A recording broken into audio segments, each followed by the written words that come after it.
जिसकी हम बात करेंगे इसका नाम है टू डिटेक्ट अ लूप और अ cycle in a link list. अब हमने आज तक जो भी लिंक लिस्ट देखी है उसके अंदर कभी कोई साइकिल नहीं होती थी। क्या मतलब है इसका मतलब ये है कि हमारी जो लिंक लिस्ट यूजुअली जिन पर हमने काम किया है वो कुछ इस तरीके की दिखती थी जिसमें लास्ट नोड जो है वो नल की तरफ पॉइंट करता है। पर एक ऐसी लिंक लिस्ट जिसके अंदर लूप या फिर साइकिल होती है उसके अंदर मेरा लास्ट नोड किसी मिडल वाले नोड से जाकर कनेक्ट होता है। जैसे अगर इस लिंक लिस्ट का मैं एग्जाम्पल लूँ तो इस लिंक लिस्ट के अंदर ये जो मेरा लास्ट नोड है इसका नेक्स्ट बीच के किसी नोड को पॉइंट करने लगता है। तो इस तरीके से अगर नॉर्मल लिंक लिस्ट पर मैं ट्रैवल करती हूँ तो मैं पहले हेड पर जाऊंगी, फिर उसके अगले नोड पर, फिर उसके अगले नोड पर, फिर उसके अगले नोड पर, फिर मैं फाइनली नल पर पहुंच जाऊंगी और मुझे पता चल जाएगा अब मेरी लिंक लिस्ट खत्म हो गई है।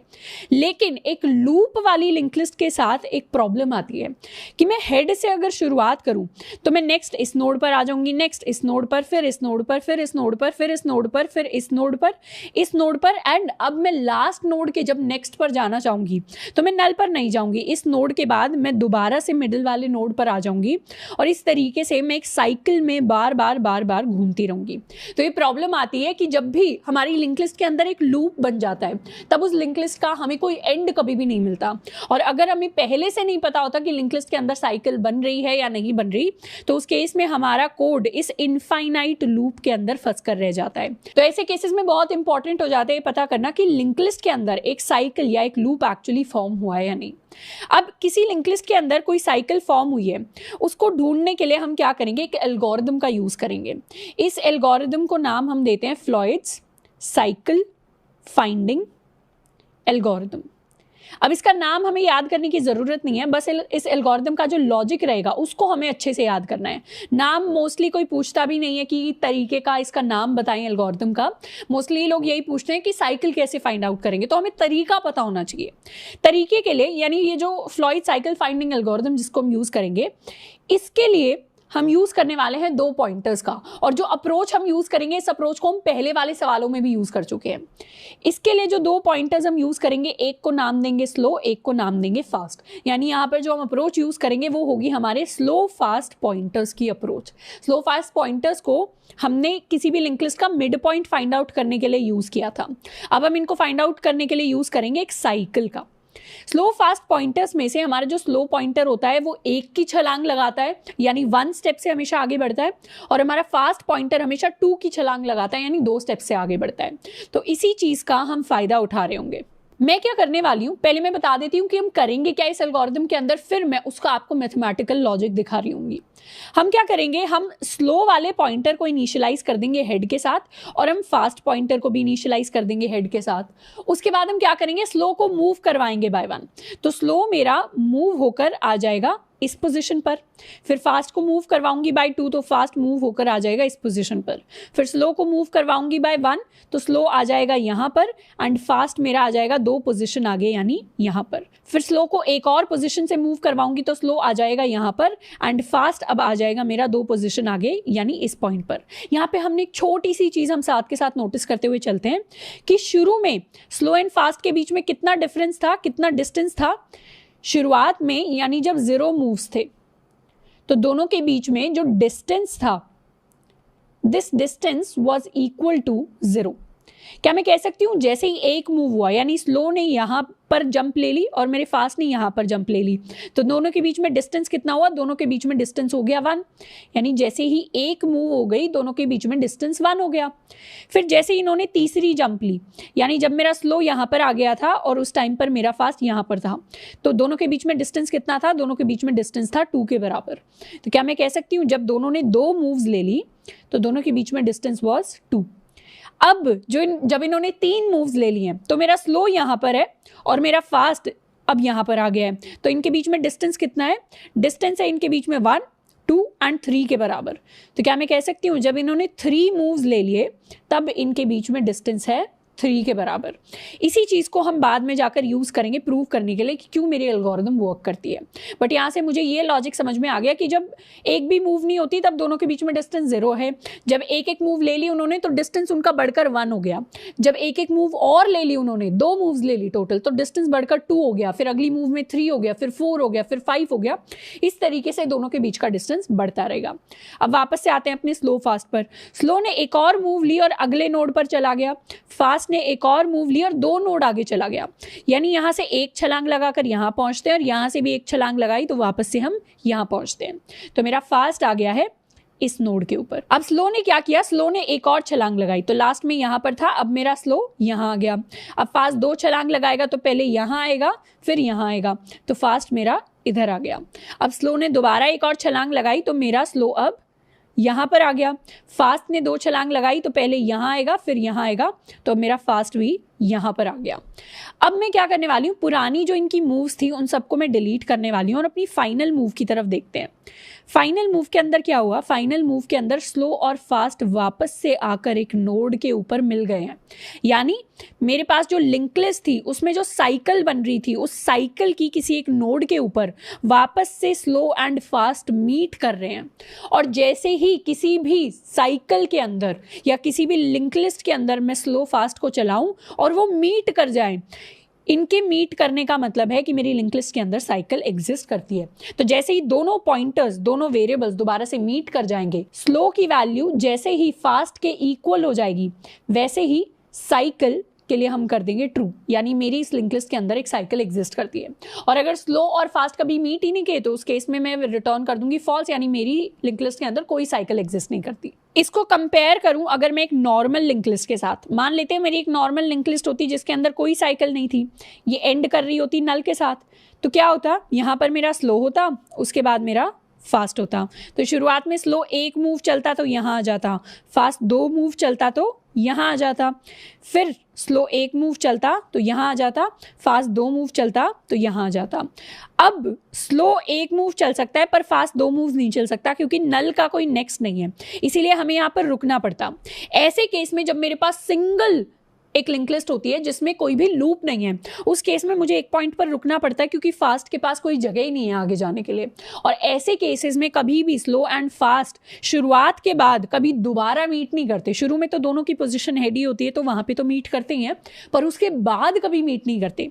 पर जिस लिंक लिस्ट में साइकिल होती है उसमें हमेशा स्लो एंड फास्ट कभी ना कभी मीट करते हैं। और जैसे ही वो मीट कर जाते हैं, जिस भी पॉइंट पर मीट करते हैं उस पॉइंट को तो हम बाद में यूज करेंगे, जैसे ही वो मीट कर जाते हैं वैसे ही क्या हो जाता है, उस लिंक लिस्ट के अंदर साइकिल फॉर्म हो जाती है। अब इसका प्रूफ क्या है कि जैसे ही मीट करेंगे वैसे ही मुझे पता चलेगा साइकिल फॉर्म हो गई। इसको मैथमेटिकली ऐसे समझ सकते हैं, वैसे तो लॉजिकली डायग्राम से तो मैंने समझा ही दिया कि लीनियर में क्यों मीट नहीं करेंगे और लूप में क्यों मीट करेंगे। बाकी इसको हम मैथमेटिकली कैसे समझ सकते हैं कि जैसे जैसे मूव्स बढ़ते जाते हैं वैसे वैसे क्या होगा, इसका डिस्टेंस बढ़ता जाएगा। पहले डिस्टेंस 0 था, फिर 1 था, फिर 2 था, फिर 3 था, फिर 4 होगा, 5 होगा, 6 होगा, 7 होगा। इस तरीके से एक दिन डिस्टेंस जो है वो d के बराबर हो जाएगा। क्या मैं कह सकती हूँ, अगर मेरी लिंक लिस्ट कुछ ऐसी दिखती है जिसके अंदर साइकिल है, यहाँ पर हो सकता है छोटे छोटे छोटे छोटे बहुत सारे नोड्स हो, तो एक जनरल लिंक लिस्ट का स्ट्रक्चर मैंने बना दिया है कि कुछ ऐसी दिखती है जिसके अंदर एक साइकिल है। और ये जो मेरे साइकिल का डिस्टेंस है, यानी इतना डिस्टेंस, लूप वाला डिस्टेंस, मान लेते हैं मेरा ये डिस्टेंस जो है वो d के बराबर है। तो क्या मैं कह सकती हूँ चाहे ये d हो, चाहे ये p हो, चाहे ये q हो, r हो, l हो, कितना भी ये डिस्टेंस हो, 5 नोड्स के बराबर हो, 10 नोड्स के बराबर हो, 20 नोड्स के बराबर हो, 0 से बढ़कर कभी ना कभी हम उस वैल्यू तक पहुंच ही रहे होंगे जैसे जैसे हमारे स्लो एंड फास्ट की मूव्स बढ़ेंगी। क्यों? क्योंकि स्लो तो बढ़ता ही जा रहा है, स्लो हमेशा +1 होता जाता है, फास्ट हमेशा +2 होते जाता है, और दोनों बढ़ते ही जाएंगे बढ़ते ही जाएंगे बढ़ते ही जाएंगे, क्योंकि हमने वैसा ही लूप लगाया है। जब तक दोनों रुकेंगे नहीं तब तक हम लूप लगा देंगे। तो ऐसे में डिस्टेंस इनका बढ़कर बढ़कर किसी ना किसी दिन d के बराबर होगा। और डिस्टेंस जिस दिन दोनों का d हो गया, यानी दोनों के बीच में जो डिस्टेंस है that is equal to total distance, क्या मैं कह सकती हूँ अगर ये कुछ इस पॉइंट पर मीट किए तो यहाँ पर अगर मेरा स्लो पॉइंटर है और उसका फास्ट पॉइंटर उससे कितना दूर है, d डिस्टेंस दूर है, तो d डिस्टेंस दूर होने का क्या मतलब है, d डिस्टेंस दूर होने का मतलब है कि यहाँ से फास्ट कितना आगे है, d आगे, d यानी पूरा सर्कल आगे है। अगर पूरा सर्कल आगे है तो मैथमेटिकल टर्म्स में मेरा फास्ट भी स्लो के पास ही खड़ा है। डिस्टेंस को हम दो ही डायरेक्शन में मेजर कर सकते हैं। अगर मैं सर्कल में खड़ी हूँ अपने दोस्तों के साथ, तो अगर मैं यहाँ खड़ी हूँ और मेरा जो दोस्त है वो मेरे साथ ही खड़ा है, तो या तो मैं इधर से देख लूँ कि दोनों साथ में खड़े हैं तो डिस्टेंस 0 है, या मैं दूसरी तरफ से देख लूँ कि सर्कल में दूसरी तरफ से पूरे सर्कल के इक्वल डिस्टेंस है। तो जो चीज़ें साथ में खड़ी होती है उनके बीच में एक डायरेक्शन से डिस्टेंस 0 होता है और दूसरी डायरेक्शन से डिस्टेंस पूरे सर्कल का डिस्टेंस d के बराबर होता है। तो क्या मैं कह सकती हूँ अगर ये मूव करते रहे तो हमेशा दोनों के बीच में डिस्टेंस d एक दिन जरूर आएगा, और जिस दिन वो डिस्टेंस d आ गया उस दिन मेरा स्लो भी और मेरा फास्ट भी दोनों सिंगल नोड पर खड़े होंगे।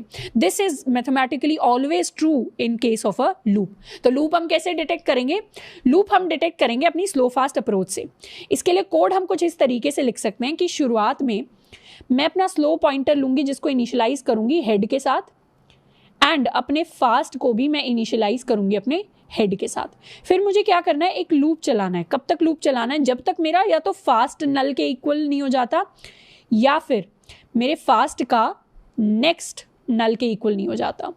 ये मेरी वो वाली कंडीशन थी जिसमें हम फास्ट को बिल्कुल लीनियर स्ट्रक्चर लिंक लिस्ट का अज्यूम करते हुए चलाते थे, जिसके अंदर मुझे पता है लास्ट में नल है, कोई साइकिल नहीं है। वो वाली कंडीशन मुझे लिखनी है। इसके अंदर हमेशा स्लो को तो मैं इंक्रीज कर दूंगी पहले बाय 1 और फिर फास्ट को मैं इंक्रीज कर दूंगी बाय 2। पर अगर किसी भी पॉइंट पर मेरा जो स्लो है वो मेरे फास्ट के इक्वल आ गया, उस पॉइंट पर मुझे क्या मिल गई, उस पॉइंट पर मुझे साइकिल मिल गई। तो यहां से मैं डायरेक्टली रिटर्न कर दूंगी ट्रू। ट्रू रिटर्न करने का मतलब है कि यहां पर साइकिल एग्जिस्ट करती है।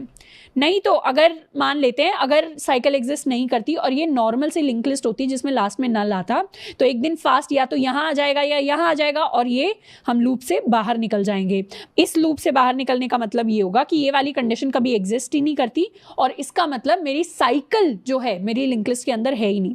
तो लास्ट में मैं क्या करूँगी, लास्ट में मैं रिटर्न कर दूंगी फॉल्स। फॉल्स रिटर्न करने का मतलब होगा कि साइकिल एग्जिस्ट नहीं करती मेरे लिंक लिस्ट के अंदर। तो कुछ इस तरीके का हम कोड लिखेंगे। तो अब कोड की बात करते हैं। मैं क्या करूंगी, अपनी लिंक लिस्ट क्लास के अंदर मैं एक फंक्शन बनाने वाली हूं, public static Boolean is cycle.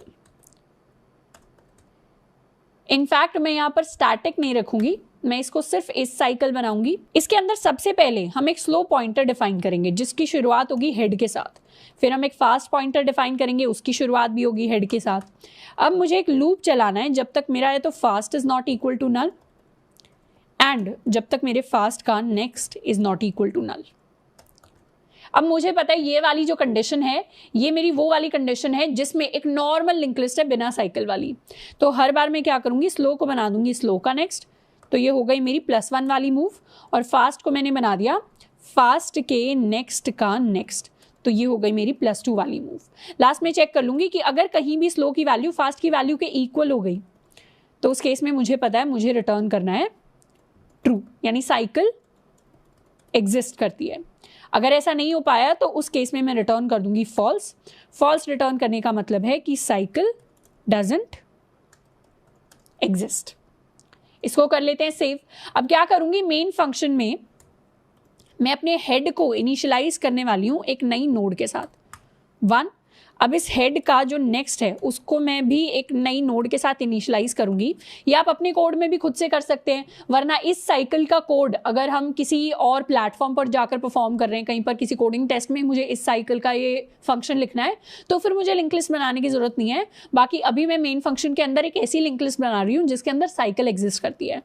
तो हेड के नेक्स्ट को मैंने 2 को पॉइंट करवा दिया, हेड के नेक्स्ट को मैंने पॉइंट करवा दिया 3 को, और अब ये जो हेड का नेक्स्ट है इसका भी नेक्स्ट ये पॉइंट कर रहा है मेरे हेड को। तो मेरी जो लिंक लिस्ट है उसमें मैंने लूप इस तरीके से बनाया है कि मैंने 1 को पॉइंट करवा दिया 2 की तरफ, 2 को मैंने पॉइंट करवा दिया 3 की तरफ, 3 दोबारा से पॉइंट कर रहा है मेरे हेड को यानी 1 को। तो मेरी लिंक लिस्ट में एक साइकिल एग्जिस्ट करती है।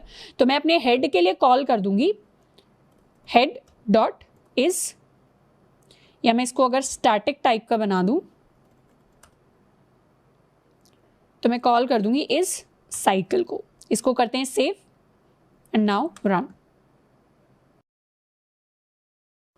तो मेरे पास रिटर्न होकर आया है ट्रू। और अगर मैं ये लास्ट लाइन हटा दूं, यानी ये 1 की तरफ जो मैंने साइकिल बनाया था इसको हटा दूं, तो इस केस में मेरे पास प्रिंट होना चाहिए फॉल्स। तो इस बार प्रिंट हुआ है फॉल्स। तो कुछ इस तरीके से हम एक साइकिल डिटेक्ट करते हैं अपनी लिंक लिस्ट के अंदर। अब इसी पूरे प्रोसेस को, यानी ये जो हमने तरीका फाइंड आउट किया है, इसी को मैं फ्लॉयड्स साइकिल फाइंडिंग एल्गोरिथम्स के नाम से जानती हूँ। एंड आप इसको इसी नाम से याद कर सकते हैं। इनफैक्ट याद करने की भी जरूरत नहीं है, सिर्फ थोड़ा सा लॉजिक यूज करना है कि स्लो फास्ट को हम यूज कैसे कर पाते हैं जब फास्ट किसी ना किसी पॉइंट पर नल तक पहुंच जाता है या लास्ट नोड तक पहुंच जाता है। पर साइकिल के अंदर तो कोई लास्ट नोड होता ही नहीं, कोई नल होता ही नहीं, तो उस केस में वो कभी पहुंचेगा ही नहीं। तो उस केस में जैसे ही स्लो फास्ट के इक्वल हो जाए वैसे ही मैं रिटर्न कर दूं ट्रू को। नेक्स्ट जिस सवाल की हम बात करेंगे इसका नाम है remove a cycle in a link list. यानी पहले वाले सवाल में मैंने साइकिल को डिटेक्ट किया, बट मुझे पता है साइकिल अगर लिंक लिस्ट के अंदर होती है तो बहुत सारी प्रॉब्लम्स आ सकती हैं। तो इस सवाल में मैं क्या कर सकती हूँ, मैं उस साइकिल को रिमूव करने वाली हूँ अपनी लिंक लिस्ट से, ताकि मेरी ओरिजिनल लिंक लिस्ट रिस्टोर हो पाए। कहने का मतलब ये है कि अगर मैंने कुछ ऐसी लिंक लिस्ट बनाई है जिसके अंदर ऑलरेडी एक साइकिल एग्जिस्ट करती है और ये जो लास्ट नोड है ये पॉइंट कर रहा है इस नोड की तरफ, तो मैं क्या करूंगी, साइकिल को रिमूव करने का बेस्ट तरीका ये है कि सबसे पहले तो आप ये वाला पॉइंटर हटाकर इस लास्ट नोड को पॉइंट करवा दें अब नल की तरफ। तो मुझे क्या करना होता है, सबसे पहले तो मुझे फाइंड करना पड़ेगा इस लास्ट नोड को, और जैसे ही मैं लास्ट नोड को फाइंड कर लूं, मैं लास्ट नोड के नेक्स्ट को पॉइंट करवा दूं नल की तरफ। तो दोबारा से क्या हो जाएगा, मेरी साइकिल एक सिंगली लिंक लिस्ट की फॉर्म में, मेरी लिंक लिस्ट एक सिंगली लिंक लिस्ट की फॉर्म में आ जाएगी। अब कोई साइकिल लिंक लिस्ट के अंदर एग्जिस्ट नहीं करेगी। तो मुझे 2 इंपॉर्टेंट स्टेप्स परफॉर्म करने हैं। पहला है लास्ट नोड को फाइंड आउट करना, और दूसरा है लास्ट नोड के नेक्स्ट को नल बना देना, ताकि वो बीच में अब किसी मिडिल नोड को जाकर पॉइंट ना करे। तो इसको करने के लिए भी मैं आपको सबसे पहले हम क्या करेंगे, सबसे पहले हम एक एल्गोरिथम, या मैं इसको अप्रोच कह सकती हूँ, वो तरीका डिस्कस करेंगे जिससे हम ये चीज़ करने वाले हैं। और इस तरीके के हमें बहुत अच्छे से नोट्स बना लेने हैं। इनफैक्ट ये जो मैं डायग्राम्स बीच में बनवा रही हूँ इनको भी हमें बना लेना है, क्योंकि डायग्राम से हमें जल्दी इसका लॉजिक याद आएगा जब भी हम रिवाइज कर रहे होंगे अपने प्लेसमेंट्स या इंटर्नशिप्स के लिए। अब सबसे पहले हम एल्गोरिथम या इसकी अप्रोच डिस्कस करेंगे। उसको मैं आपको समझाऊंगी कि हमें करना क्या है, एग्जाम्पल दे के भी समझाऊंगी। फिर हम इसका कोड लिखेंगे। फिर मैं आपको एक्सप्लेनेशन दूंगी कि क्यों हमने जो किया वो मैथमेटिकली मुझे सही आंसर देगा हमेशा हर एक सिनेरियो के अंदर। तो सबसे पहले बात करते हैं अपनी एल्गोरिथम या अपनी अप्रोच की। मैं क्या करने वाली हूँ, वही स्लो फास्ट अप्रोच को यूज करने वाली हूँ। अगर मुझे किसी लूप को, किसी साइकिल को रिमूव करना है तो पहले उसको डिटेक्ट तो करना ही पड़ेगा कि साइकिल है या नहीं है। अगर होगी तभी तो रिमूव करेंगे। तो सबसे पहला स्टेप तो यही रहेगा, फाइंड, या फिर मैं यहां पर कह दूं डिटेक्ट साइकिल। पहले तो हम साइकिल को डिटेक्ट ही करेंगे कि साइकिल एग्जिस्ट भी करती है या नहीं। अगर मुझे पता चल गया मेरी साइकिल एग्जिस्ट करती है तो उस पॉइंट पर क्या हो रही होंगी चीज़ें। अब मान लेते हैं मेरी लिंक लिस्ट कुछ ऐसी दिखती है डायग्राम वाइज, और यहाँ पर बीच में कहीं पर, मतलब लूप के अंदर बीच में कहीं पर मेरे स्लो पॉइंटर और मेरे फास्ट पॉइंटर की वैल्यू सेम हो गई। तो क्या मैं कह सकती हूँ मैंने डिटेक्ट कर लिया कि साइकिल एग्जिस्ट करती है। अब मुझे इस साइकिल को रिमूव करना है। तो जैसे ही इन दोनों की वैल्यू सेम हो जाती है, मुझे क्या करना है, पहली चीज जो मुझे करनी है वो तो है कि मैं स्लो की वैल्यू को दोबारा से हेड के बराबर कर दूं। यह है मेरा फर्स्ट स्टेप, यानी मुझे अपने स्लो को वापस से अपनी हेड पोजिशन पर लेकर आना है। तो मैं इसको हटा दूंगी यहां से और अपने स्लो को ले आऊंगी मैं यहां पर। अब मुझे दूसरी चीज जो करनी है, दूसरी चीज ये करनी है कि मैं स्लो को मूव करवाना शुरू कर दूं। इसको मैं मूव करवाऊंगी बाय +1, और मैं फास्ट को भी मूव करवाना शुरू कर दूं, जिसको भी मैं मूव करवाऊंगी बाय +1। इस बार फास्ट को मैंने लंबी लंबी 2 की छलांग की जगह छोटी छोटी 1 की छलांग दी है, यानी स्लो और फास्ट अब इक्वल स्पीड पर मूव करेंगे। जैसे ही स्लो और फास्ट इक्वल स्पीड पर मूव करेंगे, यानी स्लो 1 से आगे चलेगा, फास्ट 1 से आगे चलेगा, स्लो 1 से आगे चलेगा, फास्ट भी मेरा 1 से आगे चलेगा, स्लो 1 से आगे चलेगा, फास्ट भी मेरा 1 से आगे चलेगा। और मैथमेटिकली हमेशा ऐसा होगा कि अगली बार जब स्लो और फास्ट मूव करके मिलेंगे तो वो दोनों इस पॉइंट पर मिलेंगे। ये जो पॉइंट है, this is the point of my cycle creation. जहाँ पर साइकिल फॉर्म होती है या लास्ट नोड जाकर मेरी बीच वाली नोड से मिलती है, वहाँ पर ही अगली बार मेरे स्लो और फास्ट मूव कर रहे होंगे। इसका मैथमेटिकल प्रूफ हम बाद में डिस्कस करेंगे। अभी के लिए इसको याद कर लेते हैं कि next time slow and fast कहाँ मीट करेंगे। Next time slow and fast is last point जहाँ से जुड़ रहा है middle of the link list पर, वहाँ पर मीट करेंगे। इसको अगर मैं और थोड़ा सा डायग्राम से समझाऊँ तो मान लेते हैं मेरी लिंक लिस्ट कुछ ऐसी दिखती है, जिसमें ये मेरी एक साइकिल फॉर्म हो रही है। अगर मुझे साइकिल डिटेक्ट करनी है तो सबसे पहले मैं क्या करूं, मैं इसका वर्किंग एग्जांपल दिखा देती हूं। मेरा स्लो यहाँ पर है, मेरा फास्ट यहाँ पर है। पहली बार में स्लो क्या करेगा, मूव करेगा बाय 1। फास्ट कहाँ आ गया, फास्ट यहाँ आ गया। अगली बार स्लो कहाँ आ गया, स्लो यहाँ पर आ गया। फास्ट मेरा कहाँ पर आ गया, फास्ट मेरा 2 से मूव करके यहाँ पर आ गया। अगली बार स्लो कहाँ आ गया, स्लो यहाँ आ गया। फास्ट कहाँ आ गया, फास्ट 2 से मूव करके यहाँ आ गया। अगली बार स्लो कहाँ आया, स्लो 1 मूव करके यहाँ पर आ गया। ये ऑलरेडी कट चुका था। फास्ट अभी यहाँ पर है, यहाँ से 2 छलांग मारकर अब फास्ट यहाँ पर आ गया। पुराने वाले सारे मूव्स को मैं मिटा देती हूँ जिनको मैंने काट दिया था। ये हट जाएगा, बीच वाला ये हट जाएगा, ये भी हट जाएगा। तो अब मेरे स्लो और फास्ट कहाँ मीट किए, इस नोड पर मीट किए। ऐसे इस नोड पर जैसे ही मीट कर लिए, मतलब मैंने अपनी साइकिल को डिटेक्ट कर लिया। जैसे ही साइकिल को डिटेक्ट कर लिया, अब मैं स्लो को हेड के इक्वल कर दूँ। तो मैं स्लो को यहाँ से हटाकर स्लो को अब वापस यहाँ पर ले आऊँगी। अब मुझे क्या करना है, अब मुझे स्लो को भी 1 से बढ़ाना है, फास्ट को भी 1 से बढ़ाना है। तो स्लो 1 से बढ़कर यहाँ आ जाएगा, फास्ट 1 से बढ़कर यहाँ आ जाएगा। अब स्लो 1 से बढ़कर यहाँ आ जाएगा, फास्ट 1 से बढ़कर यहाँ आ जाएगा। तो क्या हुआ, ये दोनों कहाँ मीट किए, ये दोनों वहाँ मीट किए जहाँ पर मेरी साइकिल के अंदर वाला ये starting point of my cycle होता है, जो लिंक लिस्ट के बीच में एग्जिस्ट करता है। तो क्या मैं कह सकती हूँ जो मेरी लास्ट नोड थी उसके अगले यानी लास्ट नोड के नेक्स्ट नोड पर मेरे स्लो एंड फास्ट अगली बार मीट करते हैं। तो क्या मैं कह सकती हूँ कि ये जो मेरा लास्ट नोड हो जाएगा, यानी जो मेरा ये वाला नोड है which is my last node, this is also previous of fast. इसको हल्का सा एक बार सोचिए क्यों ऐसा हुआ। अगर यहाँ पर मेरा स्लो है, अगर यहाँ पर सेकेंड टाइम मेरे स्लो एंड फास्ट मीट करते हैं तो ये वाली नोड मेरी लास्ट नोड हो जाएगी। क्या मैं कह सकती हूँ last node is the previous of fast? क्यों? क्योंकि फास्ट तो यहाँ पे और फास्ट आया कहाँ से, प्रीवियस यानी पिछला। तो फास्ट का पिछला नोड है ये वाला नोड यानी लास्ट नोड। तो मैं क्या करूँ, मैं एक बार मैंने इनको 1-1 के मूव से चलाना शुरू किया, फिर मैं एक लूप लगा दूंगी। थर्ड स्टेप होगा एक लूप चलाना। कब तक लूप चलाऊंगी? जब तक मेरा स्लो मेरे फास्ट के इक्वल नहीं हो जाता, क्योंकि मुझे पता है दोबारा तो ये मीट करेंगे ही। और कहाँ मीट करेंगे? हमेशा मैथमेटिकली ये मीट करेंगे इस पॉइंट के ऊपर। और कब तक लूप चलाना है? जब तक इनकी वैल्यू इक्वल नहीं हो जाती, यानी मीट नहीं कर जाते। उसमें मुझे स्लो को इंक्रीज करना है बाय 1 एंड फास्ट को भी मुझे इंक्रीज करना है बाय 1। तो मेरा जो स्टेप बी था ये एक तरीके से इस लूप के बराबर हो जाएगा। और मुझे स्लो फास्ट के साथ साथ एक और वेरिएबल ट्रैकर लेना है, वो है मेरा प्रीवियस। प्रीवियस की वैल्यू शुरुआत में क्या होगी, जैसे ही मेरा फास्ट 1 आगे बढ़ गया, मतलब अगर मेरे पास इस तरीके से नोड्स हैं और मेरा फास्ट अभी इसको पॉइंट कर रहा है, तो जैसे ही फास्ट अब इसको पॉइंट करने लग जाए, मेरा प्रीवियस पुराने वाले नोड को पॉइंट करने लग जाए। इस तरीके से प्रीवियस को ट्रैक करेंगे। तो प्रीवियस को मैं शुरू से इनिशियलाइज कर दूंगी नल के साथ। अंदर जाकर जैसे ही फास्ट की वैल्यू इंक्रीज होने वाली होगी 1, मेरे प्रीवियस की वैल्यू हो जाएगी मेरे फास्ट के इक्वल। तो लास्ट में जब ये लूप खत्म हो जाएगा, यानी स्लो और फास्ट यहाँ पर आकर मिल गए हैं, उसके बाद मुझे क्या करना है, प्रीवियस के नेक्स्ट को मुझे नल बनाना है। क्योंकि मेरा प्रीवियस क्या है, मेरा प्रीवियस है मेरा लास्ट नोड। और मुझे क्या करना था, साइकिल को हटाने के लिए पहले मुझे लास्ट नोड को फाइंड आउट करना था, तो उसको मैंने फाइंड आउट कर लिया, प्रीवियस को फाइंड आउट कर लिया।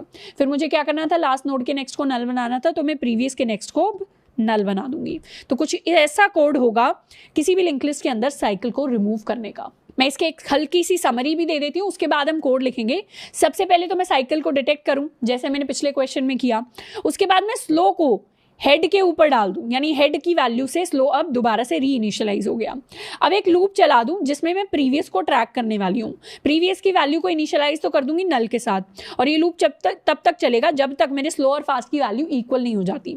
यानी स्लो भी एक से आगे बढ़ेगा, फास्ट भी एक से आगे बढ़ेगा, और हर बार जो मेरा प्रीवियस नोड होगा वो मेरे पुराने फास्ट की तरफ पॉइंट करेगा। जैसे ही स्लो की वैल्यू फास्ट के इक्वल हो गई, वैसे ही मुझे क्या करना है, वैसे ही मैं इस लूप से बाहर निकल जाऊंगी और मुझे प्रीवियस के नेक्स्ट को बना देना है नल, क्योंकि मैंने पहले ही देख लिया डायग्राम में कि मेरा जो प्रीवियस होता है वो मेरा लास्ट नोड होता है। और साइकिल को रिमूव करने का तरीका क्या होता है, अपने लास्ट नोड के नेक्स्ट को नल बना दो, ताकि अब ये साइकिल कुछ यहीं पर आकर रुक जाए और ये जो नोड है, ये जो कनेक्शन है, ये कट हो जाए। इसके लिए अब हम कोड लिखने वाले हैं। अब मैं एक फंक्शन बनाऊंगी, बिल्कुल नया फंक्शन, जिसको मैं नाम दूंगी पब्लिक स्टैटिक वॉइड। इसका रिटर्न टाइप होगा रिमूव साइकिल। रिमूव साइकिल के अंदर सबसे पहला स्टेप होगा डिटेक्ट साइकिल, दूसरा स्टेप होगा मेरे पास फाइंड मीटिंग पॉइंट, तीसरा स्टेप होगा मेरे पास रिमूव साइकिल। साइकिल कैसे रिमूव होगी, जब मैं अपने लास्ट के नेक्स्ट को नल बना दूं। तो सबसे पहले साइकिल को डिटेक्ट करते हैं, वही सेम कोड में लिखने वाली हूँ। स्लो को इनिशियलाइज करूंगी हेड के साथ, एंड अपने फास्ट को भी इनिशियलाइज करूंगी मैं हेड के साथ। जब तक मेरे फास्ट की वैल्यू नल के नहीं इक्वल हो जाती, या फिर जब तक मेरे फास्ट का next is not equal to null, तब तक मुझे क्या करना है, तब तक मुझे स्लो को बना देना है स्लो का नेक्स्ट, एंड फास्ट को बना देना है फास्ट के नेक्स्ट का नेक्स्ट। और हर बार मैं क्या कर लूँ, मैं चेक कर लूँ कि अगर मेरा फास्ट मेरे स्लो के इक्वल हो जाए तो फिर मुझे क्या करना है, अब मुझे रिटर्न नहीं करना। अब मुझे अगर साइकिल एग्जिस्ट करती है तो मुझे साइकिल को रिमूव करना है। तो एग्जिस्ट करती है या नहीं, उसके लिए मैं एक वेरिएबल बना लेती हूँ फ्लैग, या इसको मैं कह देती हूँ एग्जिस्ट। एग्जिस्ट को मैं कहती हूँ पहले 0। एग्जिस्ट के 0 होने का मतलब है कि साइकिल एग्जिस्ट नहीं करती, या इनफैक्ट इसको मैं साइकिल ही नाम दे देती हूँ, और इसको मैं बूलियन टाइप का बनाती हूँ। बूलियन साइकिल शुरुआत में फॉल्स के इक्वल है, यानी साइकिल नहीं एग्जिस्ट करती, पर जैसे ही फास्ट स्लो के इक्वल हो गया वैसे ही मैं साइकिल को कर दूंगी ट्रू, और यहां से कर जाऊंगी ब्रेक। यानी मुझे आगे नहीं बढ़ाना, मुझे अपने फास्ट की पोजीशन को, स्लो को तो मैं चेंज करके हेड पर लाऊंगी इस सेकंड स्टेप के अंदर, पर फास्ट को तो मुझे वहीं से शुरू करना है जहां पर ये फर्स्ट टाइम मीट किए थे।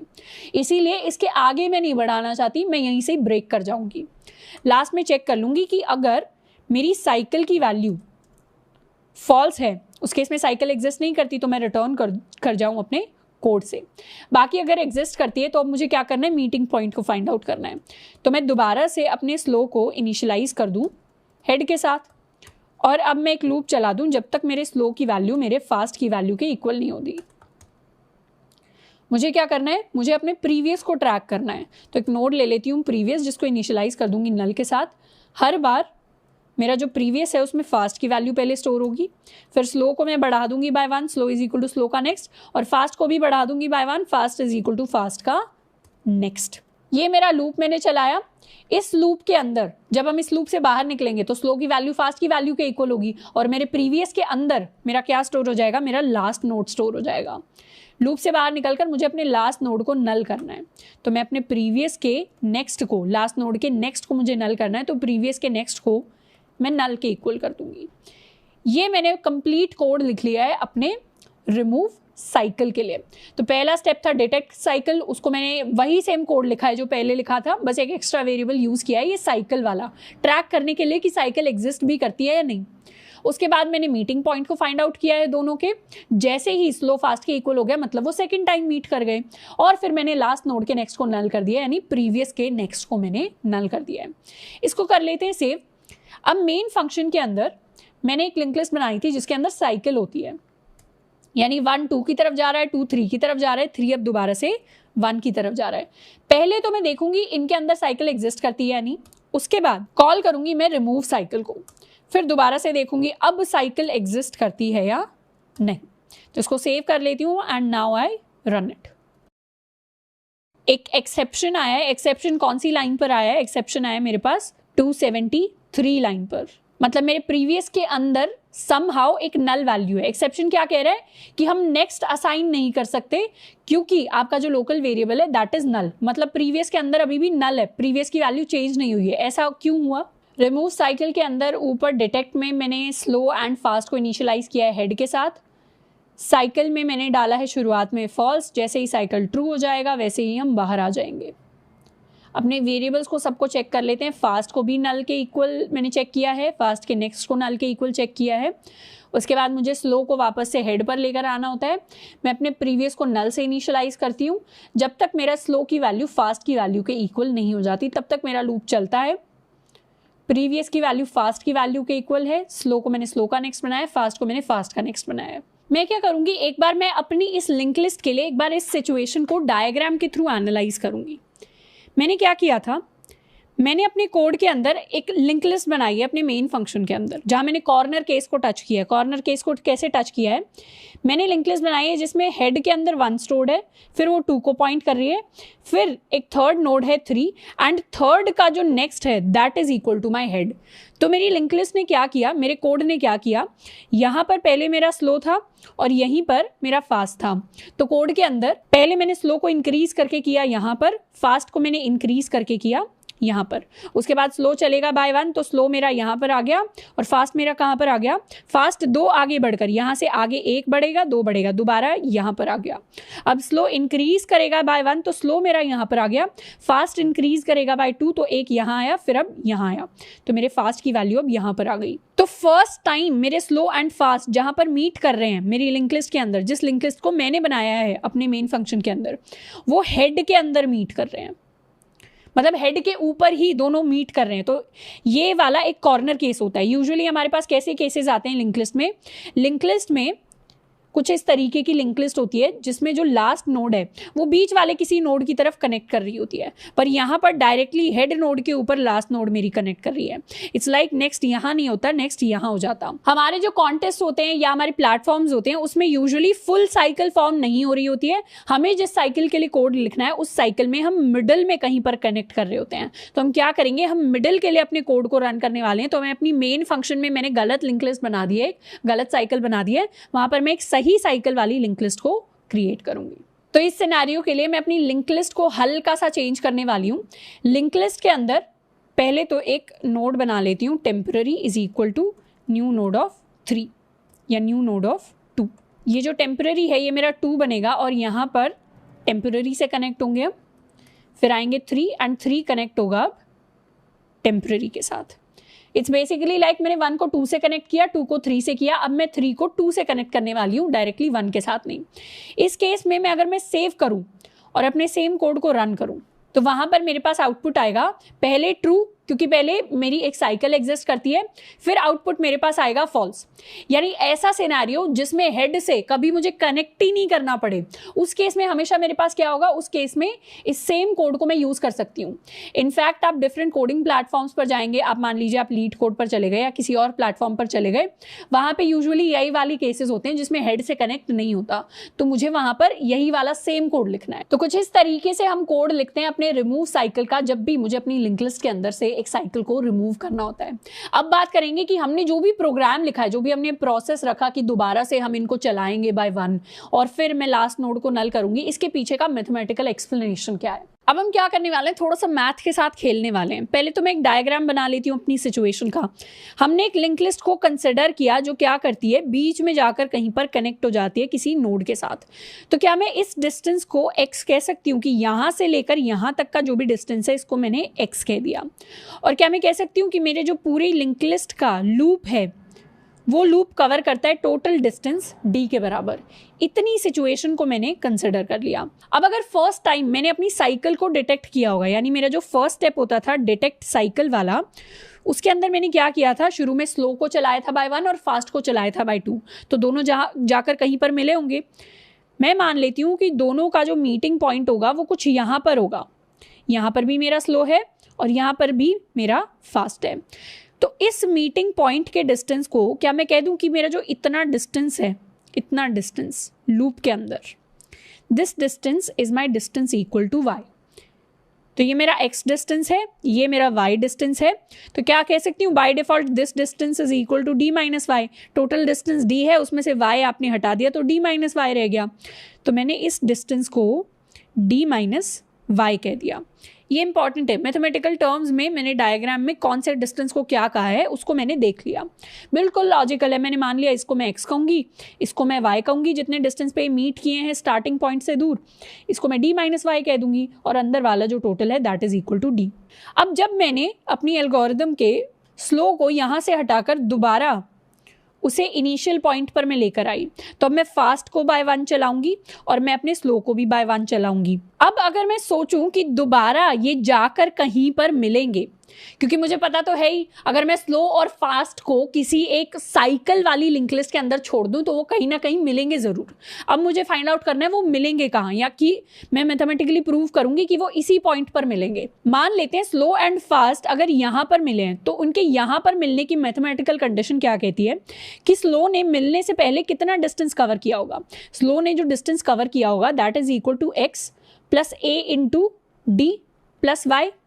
यानी स्लो स्टार्टिंग से लेकर कुछ x डिस्टेंस चला होगा, उसके बाद इसने इस लूप के कुछ चक्कर लगाए होंगे। कितने चक्कर लगाए होंगे, a चक्कर लगाए होंगे, तो इसने a into D distance cover किया, प्लस फिर इसने y डिस्टेंस और कवर किया क्योंकि इसे यहाँ तक पहुँचना था, मतलब किसी मीटिंग पॉइंट तक पहुँचना था। ये मैंने बहुत जेनेरिक टर्म्स लिए हैं और ये मीटिंग पॉइंट भी मैंने बहुत जनरल माना है। तो जनरल मीटिंग पॉइंट को कंसिडर करते हुए स्लो का जो डिस्टेंस रहा वो पहले यहाँ से यहाँ तक आया होगा, फिर उसने कुछ चक्कर लगाए होंगे a नंबर ऑफ चक्कर, और फिर वो यहाँ से लेकर y डिस्टेंस ट्रैवल करके और आया होगा। तो स्लो ने कितना डिस्टेंस ट्रैवल किया फास्ट से मिलने से पहले, इतना डिस्टेंस। अब फास्ट का भी निकाल लेती हूँ, फास्ट ने कितना डिस्टेंस ट्रैवल किया स्लो से मिलने से पहले। फास्ट वाला पॉइंटर भी क्योंकि शुरू से चलकर आया था तो उसने भी x डिस्टेंस कवर किया होगा, यानी फास्ट भी शुरुआत में मेरा यहाँ पर था तो यहाँ से यहाँ तक आया होगा, फिर उसने कुछ चक्कर लगाए थे, मान लेते हैं उसने b नंबर ऑफ चक्कर लगाए, तो उसके डिस्टेंस में b multiplied by d add हो गया, प्लस फिर वो भी यहाँ से यहाँ तक चलकर आया होगा, यानी उसने भी y के इक्वल ट्रैवल किया होगा। अब क्या मैं कह सकती हूँ कि शुरुआत में जब मैंने स्लो को चलाया था और मैंने फास्ट को चलाया था, हमेशा जो फास्ट डिस्टेंस ट्रैवल करता है that is equal to 2 times slow का डिस्टेंस। स्लो तो कम डिस्टेंस ट्रैवल करता है, एक चाल से चलता है, फास्ट बड़ी बड़ी छलांगे मारता है, तो फास्ट जितना डिस्टेंस ट्रैवल कर लेगा वो ट्वाइस होगा स्लो वाले डिस्टेंस से। तो उसको यहाँ पर अप्लाई कर देते हैं।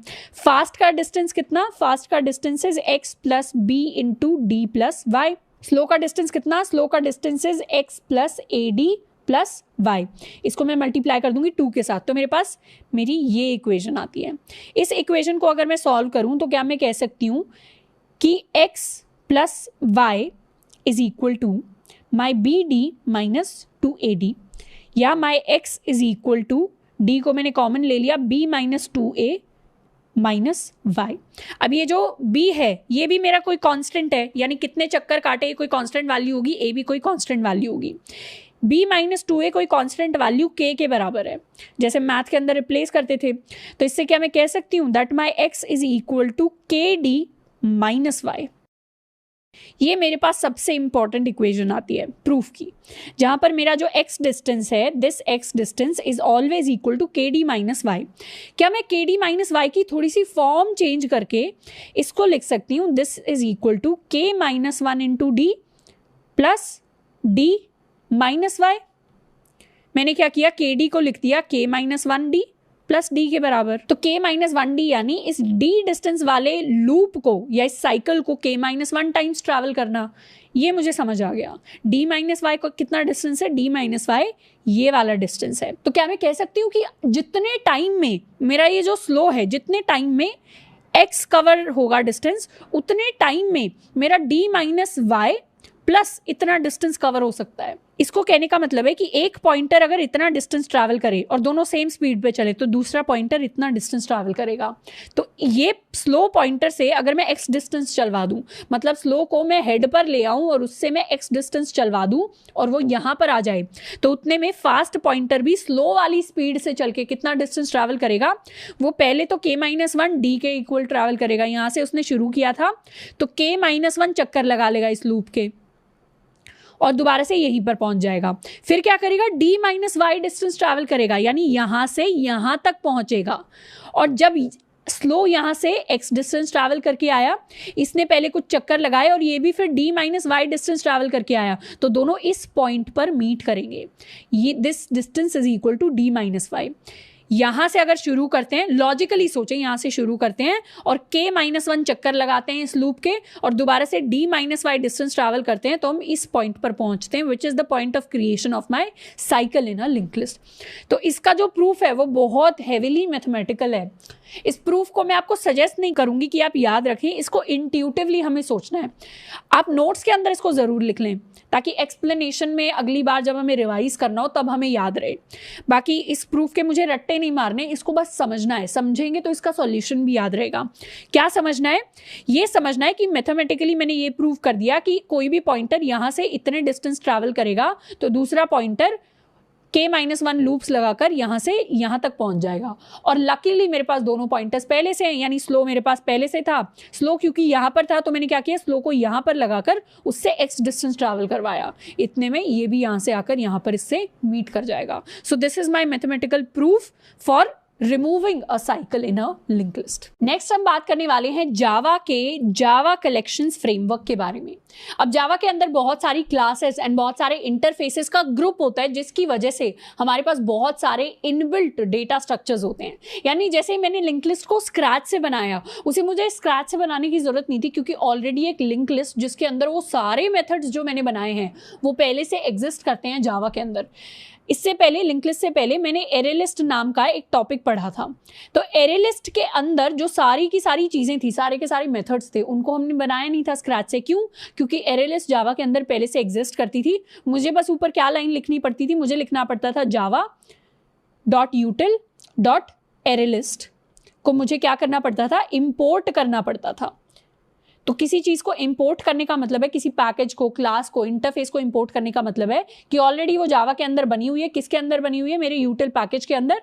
वहां से मुझे डायरेक्टली उसको लेकर आ जाना है। तो this array list was part of my collection framework, यानी वो ग्रुप जिसके अंदर बहुत सारे डेटा स्ट्रक्चर्स हैं। जैसे एरे लिस्ट है वैसे ही लिंक लिस्ट भी होती है एंड और भी बहुत सारे डेटा स्ट्रक्चर्स होते हैं। तो जावा कलेक्शन फ्रेमवर्क, आप ये वर्ड्स जब भी सुने अपनी जिंदगी में हमें याद रखना है कि कुछ नहीं है, ये जावा के अंदर बस एक कलेक्शन है। किसका कलेक्शन है? हमारे डेटा स्ट्रक्चर्स का कलेक्शन है, जिसके अंदर इनबिल्ट हमें काफी सारी चीजें मिल जाती हैं ताकि हमें स्क्रैच से सारी चीजें ना बनानी पड़े। इसका अगर मैं बहुत ही ब्रीफ ओवरव्यू दूं तो सबसे पहले हमारे पास एक कलेक्शन इंटरफेस होता है।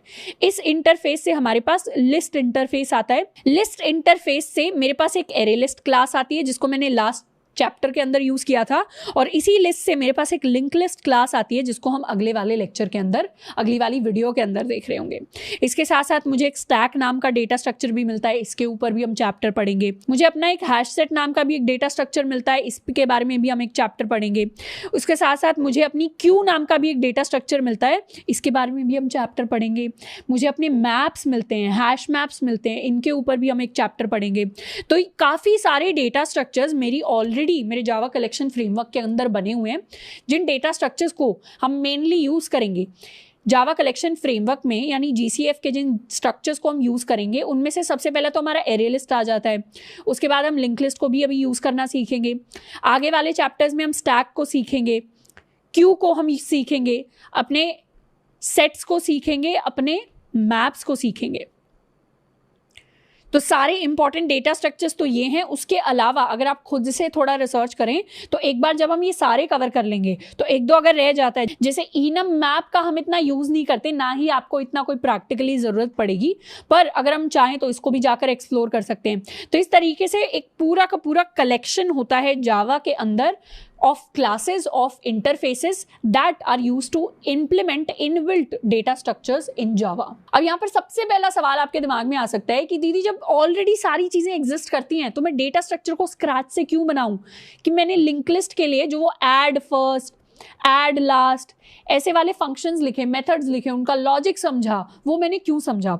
तो उसको समझने के पीछे का रीजन ये है कि कभी कभी आपको बोला जाएगा आप नया ही डेटा स्ट्रक्चर बनाओ, नया डेटा स्ट्रक्चर बनाओ जिसमें आपको लिस्ट बनानी है या लिंक लिस्ट बनानी है और उसमें आपको छोटा सा इंप्लीमेंटेशन अलग करना है, तो वहां हमें एक्चुअली जरूरत पड़ेगी स्क्रैच से डेटा स्ट्रक्चर्स को बनाने की। इसके अलावा आपसे हो सकता है कि बोलें कि लिंक लिस्ट बनती कैसे है जावा में, आप उसको बनाकर दिखाएं, उसके लिए फंक्शन लिखें, तो वहां भी मुझे स्क्रैच से बनानी पड़ेगी। तो इंटरव्यूअर जब आपको डायरेक्टली बोलते हैं कि स्क्रैच से लिंक लिस्ट बनानी है या कहीं पर आपको पूछा जाता है कि स्क्रैच से किसी डेटा स्ट्रक्चर को इंप्लीमेंट करना है, आगे हम क्यूज पढ़ेंगे, स्टैक पढ़ेंगे और आपको बोला जाएगा आप स्क्रैच से स्टैक को बनाओ, खुद से बनाओ सारे फंक्शंस, तब हमें वो सारे के सारे बनाने आने चाहिए, because that is important in logic building, in understanding data structures in details. पर अगर कोई कोडिंग टेस्ट चल रहा है, कोई आपका कंपेटिटिव कोडिंग का टेस्ट चल रहा है जिसके अंदर किसी ने नहीं बोला स्क्रैच से बनाने, या तो बोला ऑलरेडी बने हुए हैं उनको यूज कर लो, या जावा के जावा कलेक्शन फ्रेमवर्क वाले यूज कर लो। इनफैक्ट अगर ये भी नहीं बोला स्क्रैच से बनाने, तो मुझे क्या सोचना है, मुझे यही सोचना है मैं तो JCF वाली अप्रोच लगाऊंगा, मुझे जावा कलेक्शन फ्रेमवर्क वाले ही यूज करने हैं, मैं स्क्रैच से बनाने नहीं बैठूंगा, क्योंकि स्क्रैच से बनाने में बहुत टाइम लगता है।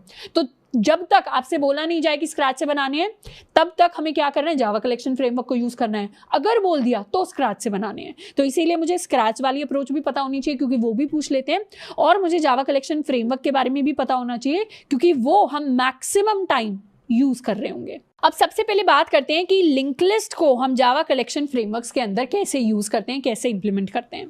उसके लिए मैंने क्या किया है, उसके लिए मैंने एक नॉर्मल सी अपनी क्लास बनाई है, इसको मैंने नाम दिया क्लासरूम का, और इसके अंदर मैंने मेन फंक्शन बनाया है। सबसे पहले लिंक लिस्ट को यूज करने के लिए हमें उसे इंपोर्ट करना पड़ेगा, जैसे हम एरे लिस्ट को इंपोर्ट करते थे। मैं लिखूंगी इंपोर्ट अपना कीवर्ड, उसके बाद मुझे इंपोर्ट करना है java.util.linked लिस्ट को। तो ये मेरी लिंक लिस्ट क्लास है जिसको मैंने इंपोर्ट कर लिया। इसकी जगह अगर मैं लिखती इंपोर्ट java.util.all तो वो भी बिल्कुल सही होता, क्योंकि उससे लिंक लिस्ट के साथ साथ मैं सारी क्लासेस और सारे इंटरफेसेस इंपोर्ट कर लेती। और अभी मुझे सिर्फ ये वाली लाइन लिखनी है।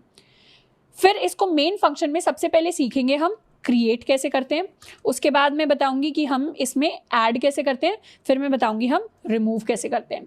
तो क्रिएट करने के लिए मुझे सिंपली लिखना है लिंक लिस्ट, फिर मैं बताऊंगी लिंक लिस्ट के अंदर स्टोर कैसा डेटा स्ट्रक्चर होगा, यानी स्टोर होने वाला है लिंक लिस्ट के अंदर कौन सा डेटा टाइप, इंटीजर डेटा। जैसे हम एरे लिस्ट के अंदर सिर्फ ऑब्जेक्ट्स को यूज कर पाते थे, ऑब्जेक्ट्स को स्टोर कर पाते थे, वैसे ही लिंक लिस्ट के अंदर भी हम सिर्फ ऑब्जेक्ट्स को स्टोर कर पाते हैं। यानी मैं इंट यूज नहीं कर सकती, मैं फ्लोट यूज नहीं कर सकती, मैं बूलियन यूज नहीं कर सकती, मुझे इसकी जगह इंटीजर क्लास यूज करनी पड़ेगी, अपनी फ्लोट क्लास यूज करनी पड़ेगी, अपनी कैरेक्टर क्लास यूज करनी पड़ेगी। तो मुझे क्लासेस यूज करनी है एज माय डेटा टाइप, मुझे अपना प्रिमिटिव डेटा टाइप यूज नहीं करना जब भी मैं एक लिंक लिस्ट को बना रही हूँ। तो मैंने लिखा लिंक लिस्ट ऑफ इंटीजर, इसको मैं नाम दूंगी LL is equal to new link list, कुछ इस तरीके से। तो बिल्कुल एरे लिस्ट जैसा फॉर्मेट है एक लिंक लिस्ट को भी क्रिएट करने का। अब अगर मैं एलिमेंट्स को ऐड करने चाहूँ तो सबसे पहले मैं लिंक लिस्ट में लास्ट में ऐड कर दूंगी किसको, 1 को। उसके बाद लिंक लिस्ट के लास्ट में मैं ऐड कर दूंगी 2 को। अब लिंक लिस्ट के फर्स्ट में मैं ऐड कर दूंगी 0 को। तो मेरी कैसी लिंक लिस्ट फॉर्म हुई, मेरी लिंक लिस्ट के अंदर पहले मेरे पास 0 आ जाएगा क्योंकि उसको फर्स्ट पे ऐड किया था, फिर मेरे पास 1 आ जाएगा, फिर मेरे पास 2 आ जाएगा। इसको प्रिंट कैसे करवा सकती हूँ, मैं सिंपली लिखूंगी लिंक लिस्ट, यानी प्रिंट ln में अगर मैं सिर्फ लिंक लिस्ट का नाम लिख दूँ तो मेरी लिस्ट प्रिंट हो जाएगी। इसको एक बार सेव करके रन करते हैं।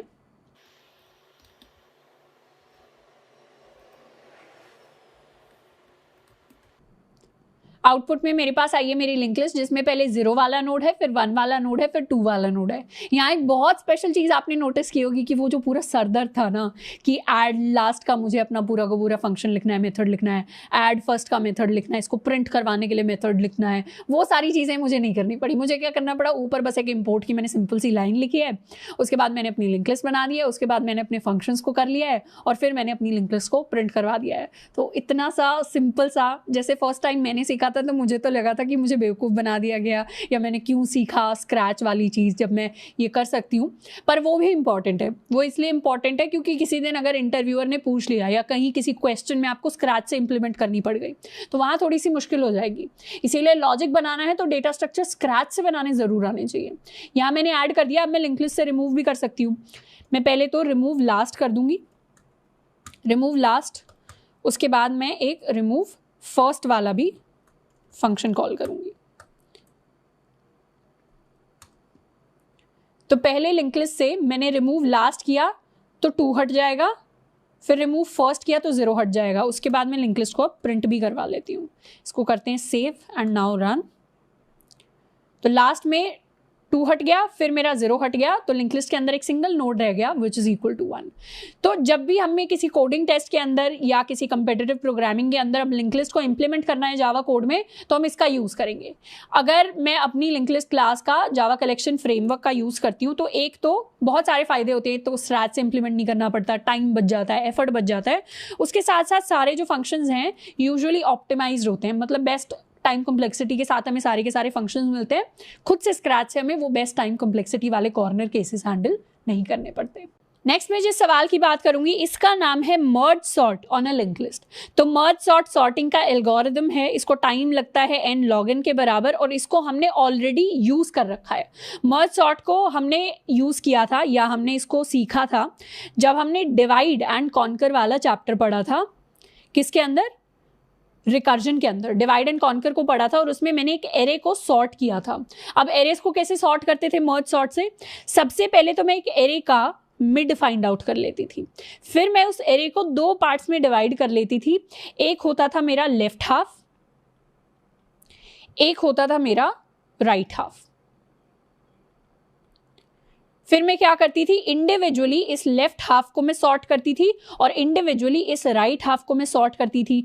जैसे ही मेरे दोनों हाफ सॉर्टेड हो गए, फिर मैं उनके लिए मर्ज को कॉल लगाती थी, यानी दोबारा से मैं सॉर्टेड हाफ्स को मर्ज करने के लिए एक मर्ज फंक्शन बनाती थी जो इन दोनों सॉर्टेड हाफ्स को मर्ज कर देता था। इस तरीके से मर्ज कर देता था कि जैसे यहाँ पे एलिमेंट्स में ले लूँ 5 4 3 2 1, तो यहाँ मेरे पास आ जाएगा 3 4 5, यहाँ आ जाएगा मेरे पास 1 2। अब दोनों मर्ज होकर मुझे दे देंगे 1 2 3 4 5।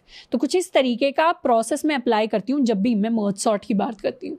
अब इस प्रोसेस को तो मैंने एरेज के अंदर या एरे लिस्ट के अंदर अप्लाई करते हुए देखा है, पर अब मैं इस प्रोसेस को यूज करने वाली हूँ अपनी लिंक लिस्ट को सॉर्ट करने के लिए। और जो विजुअली मतलब डायग्राम वाइज अगर हम समझ के देखेंगे अपने कोड को, अपने एक्सप्लेनेशन को, तो हम कुछ ऐसा ही कर रहे होंगे जैसा हमने एरेज में किया था। तो अगर मुझे लिंक लिस्ट का समझना है मर्ज सॉर्ट, तो उससे पहले मुझे डिवाइड एंड कॉन्कर के अंदर जाना है और अपने एरेज पर मैंने कैसे मर्ज सॉर्ट अप्लाई किया था उसको मुझे बहुत अच्छे से समझना है।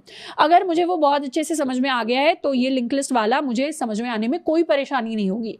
पर अगर एरेज वाला मर्ज सॉर्ट मुझे क्लियर नहीं है तब इश्यूज आ सकते हैं। इसीलिए सबसे पहले हमें मर्ज सॉर्ट का एल्गोरिदम अच्छे से क्लियर होना चाहिए कि उसको एरेज पर कैसे अप्लाई करते हैं।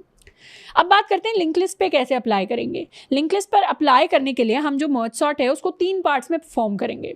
सबसे पहला स्टेप होगा कि मुझे अपनी लिंक लिस्ट का मिडिल फाइंड आउट करना है। और ये जो मिडिल हो ना, जैसे अगर मैं एक ऑड केस लूं, ये है ऑड केस जिसमें मेरे 3 नोड्स हैं। इस केस में तो मुझे पता है ये मेरा मिडिल वाला नोड ये होगा, यानी मिडिल नोड क्या होगा। पर अगर मैं अपना इवन केस लूं, जैसे मेरे पास एक लिंक लिस्ट है जिसमें इवन नंबर ऑफ नोड्स हैं which is n is equal to 4, यहाँ पर ये भी मिडल हो सकता है और ये भी मिडल हो सकता है, पर मुझे वो मिडल लेना है जो मेरे फर्स्ट हाफ का लास्ट नोड हो। यानी इवन को अगर मैं 2 हिस्सों में डिवाइड करूँ, ये पहला हिस्सा ये दूसरा हिस्सा, तो मुझे इस नोड को अपना मिडल लेना है। तो मैं जो एल्गोरिदम लिखने वाली हूँ, जो मैं कोड लिखने वाली हूँ, वो इस प्रोसेस के हिसाब से होगा। वरना हम दूसरा तरीका भी कंसिडर कर सकते हैं, दूसरा तरीका जिसमें ये वाला नोड मेरा मिडल नोड होगा, पर उसके हिसाब से मैं यहाँ पर कोड नहीं लिख रही। मैं जिस अप्रोच का यूज़ करूँगी उसमें मेरा जो मिडल है हमेशा फर्स्ट हाफ का लास्ट नोड होगा। तो ये मेरा फर्स्ट हाफ हो गया, इसका last node, this is my middle node. अगर आप इस वाली नोड को लेकर भी चलना चाहते हैं तो उसके लिए स्लाइटली डिफरेंट कोड होगा, हम उसको भी थोड़ा बहुत सोचकर लॉजिकली लिख सकते हैं।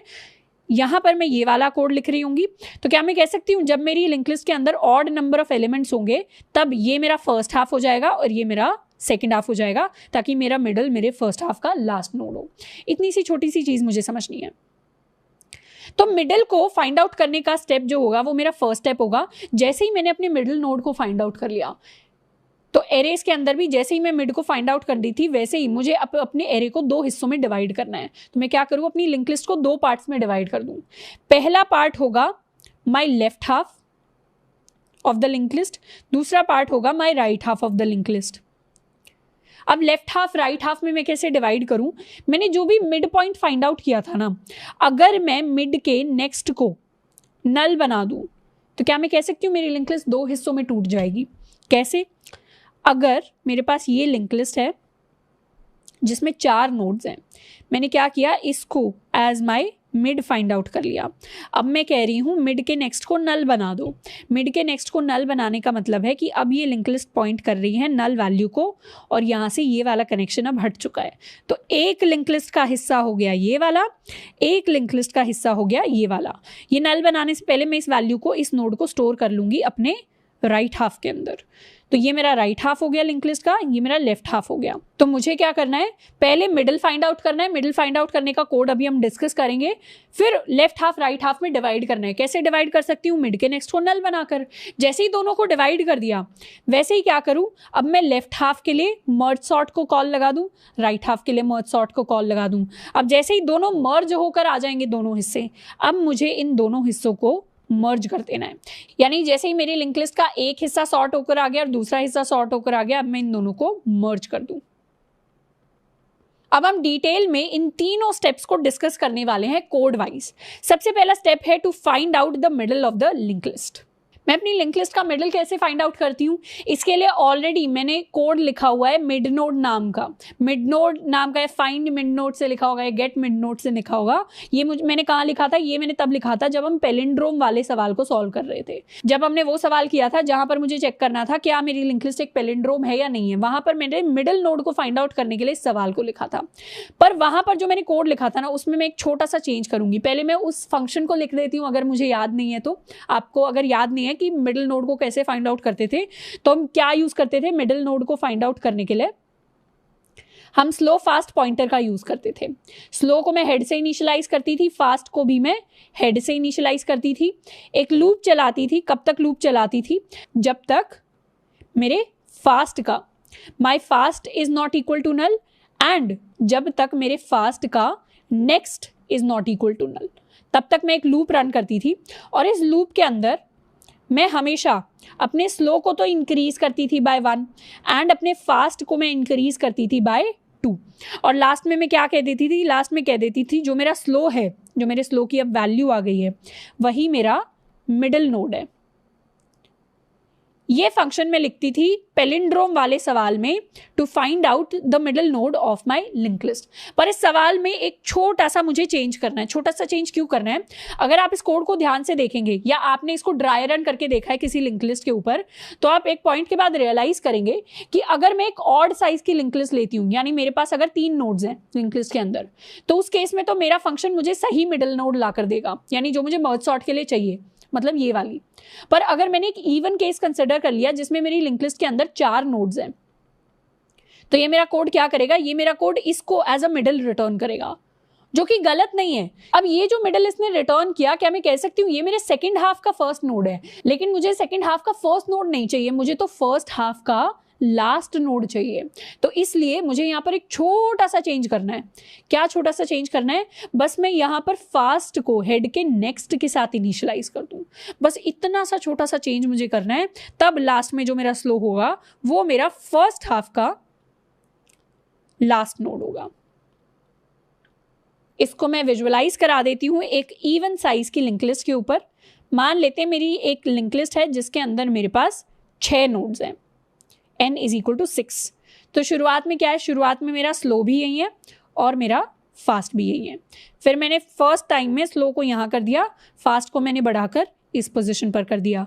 फिर मैंने स्लो को बढ़ाकर यहाँ पर कर दिया, फास्ट को मैंने बढ़ाकर इस पोजीशन पर कर दिया। अब मेरा फास्ट आगे बढ़ ही नहीं पाएगा क्योंकि आगे नल का कोई नेक्स्ट नहीं है, इसीलिए यहाँ पर मेरा लूप खत्म हो जाएगा। और अब स्लो कहाँ है? स्लो यहाँ पर है।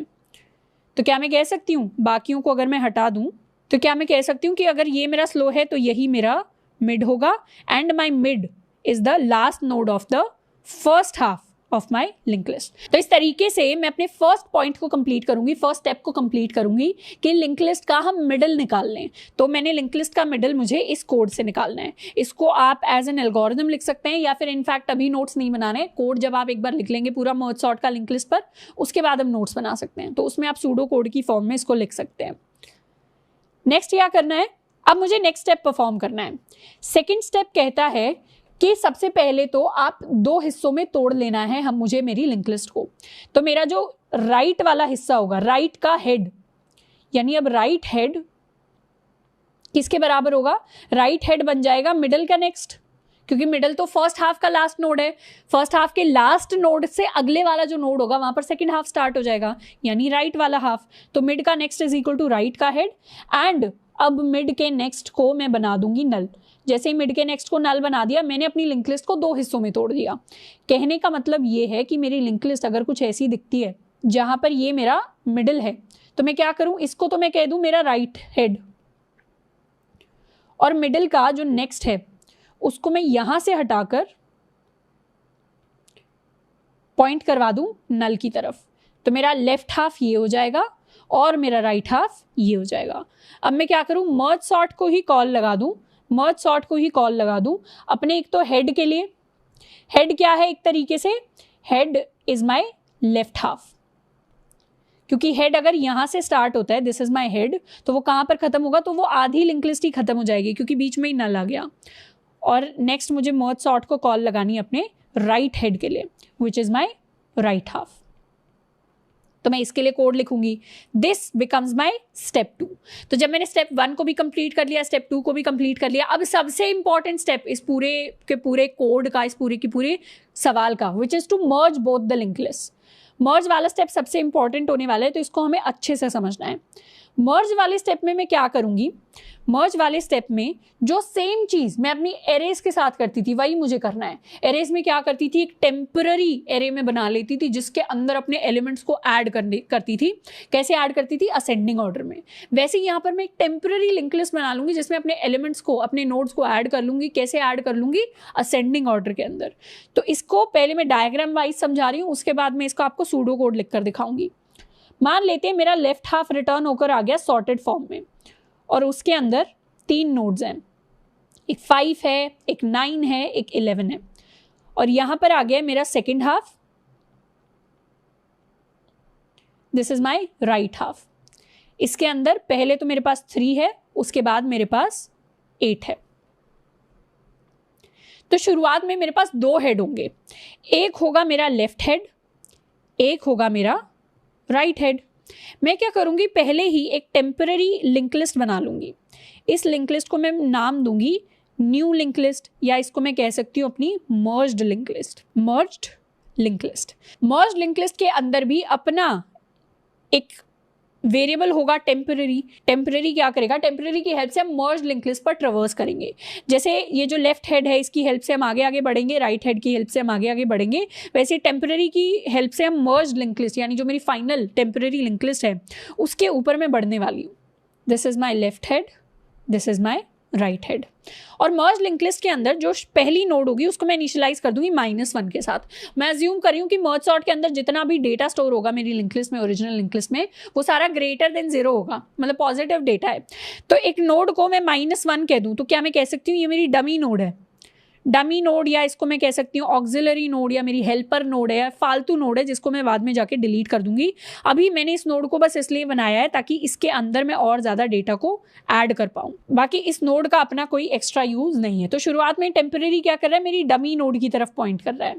अब मेरा सबसे पहला स्टेप होगा कि मैं कंपेयर कर लूँ लेफ्ट हेड के डेटा से को राइट हेड के डेटा के साथ।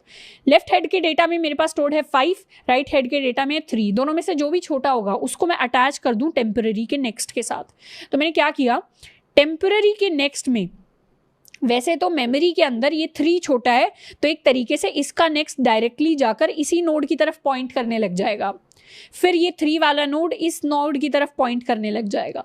पर मैं आपको एक्चुअल मेमोरी वाली चीज़ें नहीं समझा रही, मैं टेम्पररी को अलग से डायग्राम में नई लिंक लिस्ट को अलग से बनाकर दिखा रही हूँ, बट एक्चुअल में जो चेंजेस होंगे वो इसी लिंक लिस्ट के अंदर हो रहे होंगे। तो जैसे ही मेरा राइट हेड छोटा हो जाएगा, वैसे ही मेरा जो टेम्पररी है उसका नेक्स्ट राइट हेड की तरफ पॉइंट करने लग जाएगा, और टेम्पररी बन जाएगा टेम्पररी का नेक्स्ट। तो टेम्पररी आ जाएगा यहाँ पर। ये वाली नोड एंड ये वाली नोड दोनों सेम ही है मेमोरी के अंदर, यानी ये डायरेक्टली इसी से कनेक्ट हो रहा है, कोई नई नोड नहीं बनी है। मैं पुरानी नोड की तरफ ही पॉइंट कर रही हूँ जिसके अंदर 3 स्टोर्ड है, पर मैंने सिर्फ डायग्राम के अंदर इसको अलग बनाया ताकि हमें विजुअली क्लियर हो कि हो क्या रहा है। तो लेफ्ट हेड और राइट हेड में से जो भी छोटा होगा उसकी तरफ मेरा टेम्पररी पॉइंट करने लग जाएगा, और टेम्पररी अपडेट होकर हो जाएगा टेम्पररी का नेक्स्ट। अब क्योंकि यहाँ से मैंने राइट हेड की वैल्यू को यूज कर लिया तो मैं इसको भी अपडेट करके ले आऊंगी यहाँ पर। अब क्या कंपेयर होगा, अब दोबारा से लेफ्ट हेड की वैल्यू राइट हेड की वैल्यू से कंपेयर होगी। 5 और 8 में से कौन छोटा, 5 छोटा, तो टेम्पररी दोबारा से अब टेम्पररी का नेक्स्ट पॉइंट करने लग जाएगा 5 की तरफ और टेम्पररी की वैल्यू अपडेट होकर हो जाएगी टेम्पररी का नेक्स्ट। तो ये भी कोई नई नोड नहीं बनी है, एक्चुअली 3 पॉइंट कर रहा है इसको मेमोरी के अंदर। तो टेम्पररी अब मेरा 5 वाली नोड के ऊपर आ गया है तो मेरा लेफ्ट हेड भी आगे बढ़ जाएगा, लेफ्ट हेड आगे बढ़कर आ जाएगा यहाँ पर। अब दोबारा कंपेयर कर लेंगे लेफ्ट हेड की वैल्यू को राइट हेड की वैल्यू के साथ, तो राइट हेड की वैल्यू छोटी, राइट हेड की वैल्यू छोटी, तो अब टेम्पररी का नेक्स्ट पॉइंट करने लग जाएगा राइट हेड की वैल्यू को और टेम्पररी बन जाएगा टेम्पररी का नेक्स्ट। इसके साथ साथ राइट हेड भी मेरा हो जाएगा अपडेट, क्योंकि ये नोड आगे जाकर नल को पॉइंट कर रही है तो इसको आगे बढ़ाकर मैं ले आऊंगी इसको नल की तरफ, यहाँ हो जाएगा मेरा राइट हेड। अब मुझे क्या करना है, अब राइट हेड में कंपेयर करने के लिए कुछ बचा नहीं है क्योंकि पूरा right half of the link list मैंने अपनी नई लिंक लिस्ट के अंदर, मर्ज लिंक लिस्ट के अंदर ऐड कर लिया है। तो अब लेफ्ट हाफ में जितने भी नोड्स बचे हैं उन सब को मैं अपनी मर्ज लिंक लिस्ट के अंदर ऐड कर लूँ। तो मैं यहाँ पर टेम्पररी के नेक्स्ट को पॉइंट करवा दूंगी 9 की तरफ और टेम्पररी मेरा आ जाएगा यहाँ पर। जैसे ही टेम्पररी यहाँ आ गया अब मुझे लेफ्ट हाफ को भी अपडेट कराना है, लेफ्ट हाफ अपडेट होकर, लेफ्ट हेड अपडेट होकर यहाँ आ जाएगा। अब दोबारा से एक और नई नोड को मैं करवा दूंगी पॉइंट टेम्पररी के नेक्स्ट में, विच इज़ माई 11। तो अब मेरा टेम्पररी अपडेट होकर इस नोड के ऊपर आ जाएगा और मेरा लेफ्ट हेड अब अपडेट होकर बन जाएगा नल के इक्वल। तो मैंने इस लिंक लिस्ट के पार्ट को भी कंप्लीटली ट्रिवर्स कर लिया, इस लिंक लिस्ट के पार्ट को भी कंप्लीटली ट्रिवर्स कर लिया। तो अब जो मेरे पास मर्ज्ड लिंक लिस्ट आई उसके अंदर दोनों के कंप्लीट हिस्से हैं। पर ये जो मेरी मर्ज लिंक लिस्ट आई है, शुरू में मेरे पास लेफ्ट में 3 थे नोड्स, राइट में 2 नोड्स थे, टोटल मेरे पास 5 नोड्स ही होनी चाहिए। ये जो फर्स्ट वाला नोड है ये मेरे पास एक्स्ट्रा है। तो मेरी जो फाइनल लिंक लिस्ट बनेगी, माई फाइनल लिंक लिस्ट या final head of my link list, this will be merged link list का नेक्स्ट। यानी मर्ज लिंक लिस्ट अगर हेड है इस नोड का तो इसका जो भी नेक्स्ट होगा यहां से मेरी लिंक लिस्ट शुरू होगी। इस नोड को मुझे डिलीट कर देना है मेमोरी के अंदर से। तो ये मेरा फाइनल हेड होगा जिसके अंदर सारे के सारे जो एलिमेंट्स हैं वो सॉर्टेड ऑर्डर के अंदर अरेंज्ड है। तो इसके लिए कोड कैसा होगा, इसके लिए कोड वैसा सा ही होगा जैसा मैंने अपने मर्ज सॉर्ट के अंदर लिखा था जब मैं एरेज की बात कर रही थी। कोड के अंदर सबसे पहले तो मुझे एक लेफ्ट हेड ले लेना है, या इसको मैं हेड 1 भी कह सकती हूँ, हेड 1 जो मेरा लेफ्ट हेड है, एंड एक मेरे पास हेड 2 आएगा link list 1 and link list 2 का। अब दोनों को मर्ज करने के लिए सबसे पहले तो मैं एक नई लिंक लिस्ट बना लूंगी, या मैं नया नोड बना लूंगी मर्ज्ड लिंक लिस्ट के नाम से, जिसमें मैं नई नोड बना लूंगी जिसका डेटा होगा -1 के बराबर। अब मैं एक और नोड बना लूंगी टेम्पररी, और टेम्पररी को मैं इनिशियलाइज करूंगी अपनी मर्ज लिंक लिस्ट के हिसाब से। आई होप अभी हम इमेजिन कर पा रहे हैं कि यहाँ पे मैंने एक टेम्पररी नोड बनाया है -1 वाला, और यहाँ पे मैंने एक टेम्पररी वेरिएबल बनाया है जो इस -1 की तरफ पॉइंट कर रहा है। अब मुझे एक लूप चलाना है, ये लूप तब तक चलेगा जब तक या तो मेरा हेड 1 नल हो जाए या फिर मेरे हेड 2 की वैल्यू नल के इक्वल हो जाए। तब तक मुझे क्या करना है, तब तक हेड 1 से कंपेयर करना है हेड 2 के डेटा को, जो भी छोटा है उसको मैं लिंक लिस्ट के अंदर ऐड कर दूं, और उसके बाद मैं अपने टेम्पररी को अपडेट कर दूं प्लस उस हेड को अपडेट कर दूं। लास्ट में 2 लूप्स चला लूंगी, एक जब तक हेड 1 नल नहीं हो जाता एंड एक जब तक हेड 2 मेरा नल नहीं हो जाता। जब दोनों नल के इक्वल हो जाएंगे तो यहाँ से मैं फाइनल हेड की तरह रिटर्न कर दूंगी अपने merged link list dot next को, क्योंकि ये जो शुरुआत वाली नोड है, ये जो -1 वाली नोड है, ये मेरी डमी नोड है, इसकी मुझे ज़रूरत नहीं है, तो इसको मैं डिलीट कर दूंगी और लास्ट में रिटर्न कर दूंगी मर्ज लिंक लिस्ट डॉट नेक्स्ट को। तो 3 स्टेप्स में मुझे मर्ज सॉर्ट को परफॉर्म करना है। First step is to find the middle of the link list. Second step is to divide the link list into 2 halves. कैसे तोड़ूंगी, मिड के नेक्स्ट को नल बना दूंगी, फिर दोनों हाफ्स के लिए मैं मर्ज सॉर्ट को कॉल कर दूंगी। Third and the most important step is to merge. Merge कैसे करना है, एक टेम्पररी मर्ज लिंक लिस्ट बनाकर, जिसमें एक टेम्प वेरिएबल ले लूंगी जो लिंक लिस्ट के ऊपर ट्रेवर्स करता जाएगा। और इन्हीं तीनों स्टेप्स को मिलाकर अब मैं अपना मर्ज सॉर्ट का कोड लिखने वाली हूँ। अब मर्ज सॉर्ट के कोड के लिए सबसे पहले तो मैं एक फंक्शन लिखूंगी पब्लिक वॉइड, या इसका रिटर्न टाइप में लिखूंगी नोड, क्योंकि ये रिटर्न करने वाला है अपनी फाइनल जो मर्ज सॉर्ट होकर सॉर्टेड लिंक लिस्ट होगी उसका ये हेड रिटर्न करेगा। Public node merge sort. क्योंकि मर्ज सॉर्ट एक रिकर्सिव फंक्शन है, उसके अंदर कुछ पैरामीटर भी होना चाहिए ट्रैक करने के लिए कि रिकर्जन काम कैसे कर रहा है। तो पैरामीटर को मैं पास कर दूंगी एज माई हेड। शुरुआत में मुझे क्या करना है, शुरुआत में सबसे पहला स्टेप जो मुझे परफॉर्म करना है वो है टू फाइंड मिड। उसके बाद अगला स्टेप परफॉर्म करना है कि जो फर्स्ट या मेरा जो लेफ्ट एंड राइट हाफ होगा उनके लिए मुझे मर्ज सॉर्ट को कॉल करना है, फिर मुझे परफॉर्म करना है अपना मर्ज वाला स्टेप। तो फाइंड मिड के लिए मैं एक फंक्शन बना लूंगी जो मेरे मिड को मुझे फाइंड करके देगा। इसको मैं नाम दूंगी गेट मिड। जैसे ही मेरे पास मिड आ जाएगा उसके बाद मुझे क्या करना है, उसके बाद मेरा जो राइट हाफ होगा मतलब राइट हाफ का head, that will be mid का नेक्स्ट एंड मिड का next becomes equal to null. तो अब मैं मर्ज सॉर्ट कॉल कर दूंगी अपने हेड के लिए विच is my left half and merge sort call कर दूंगी अपने राइट हेड के लिए विच इज माई राइट हाफ। अब ये कॉल भी मुझे एक सॉर्टेड लिंक्ड लिस्ट का हेड रिटर्न करेगा, उसको मैं स्टोर करा लूंगी अपने लेफ्ट या न्यू लेफ्ट के अंदर और इसको मैं स्टोर करा लूंगी अपने न्यू राइट के अंदर। अब दोनों के लिए मैं कॉल कर दूंगी अपना एक merge function, merge for new left and merge for new right. अब ये जो मर्ज फंक्शन है जो भी मुझे नई सॉर्टेड लिंक लिस्ट का हेड रिटर्न करेगा उसी को मैं डायरेक्टली कर दूंगी यहाँ से रिटर्न। अब यहाँ पर इस फंक्शन को मुझे कंप्लीट करना है which is my get mid function and अपने मर्ज फंक्शन को मुझे कंप्लीट करना है। साथ के साथ मर्ज सॉर्ट में जो बेस केस होगा, बेस केस कब आएगा, जब या तो मेरी लिंक लिस्ट खाली हो या उसके अंदर सिर्फ एक सिंगल नोड हो। जब लिंक लिस्ट खाली होती है तो वो ऑलरेडी सॉर्टेड होती है और जब उसके अंदर सिंगल नोड है तब भी वो ऑलरेडी सॉर्टेड है। तो जब हेड की वैल्यू या तो नल हो जाए या फिर हेड के नेक्स्ट की वैल्यू नल के इक्वल हो जाए, उस केस में link list is already sorted. तो यहाँ से मैं रिटर्न कर दूंगी अपने हेड को। अब मैं सबसे पहले लिखूंगी अपने गेट मिड फंक्शन को। गेट मिड फंक्शन के लिए मैं फंक्शन बनाऊंगी पब्लिक नोड। इनफैक्ट इस फंक्शन को मैं प्राइवेट टाइप का भी रख सकती हूँ अगर मुझे बाहर एक्सेस नहीं देनी तो। Private node get mid.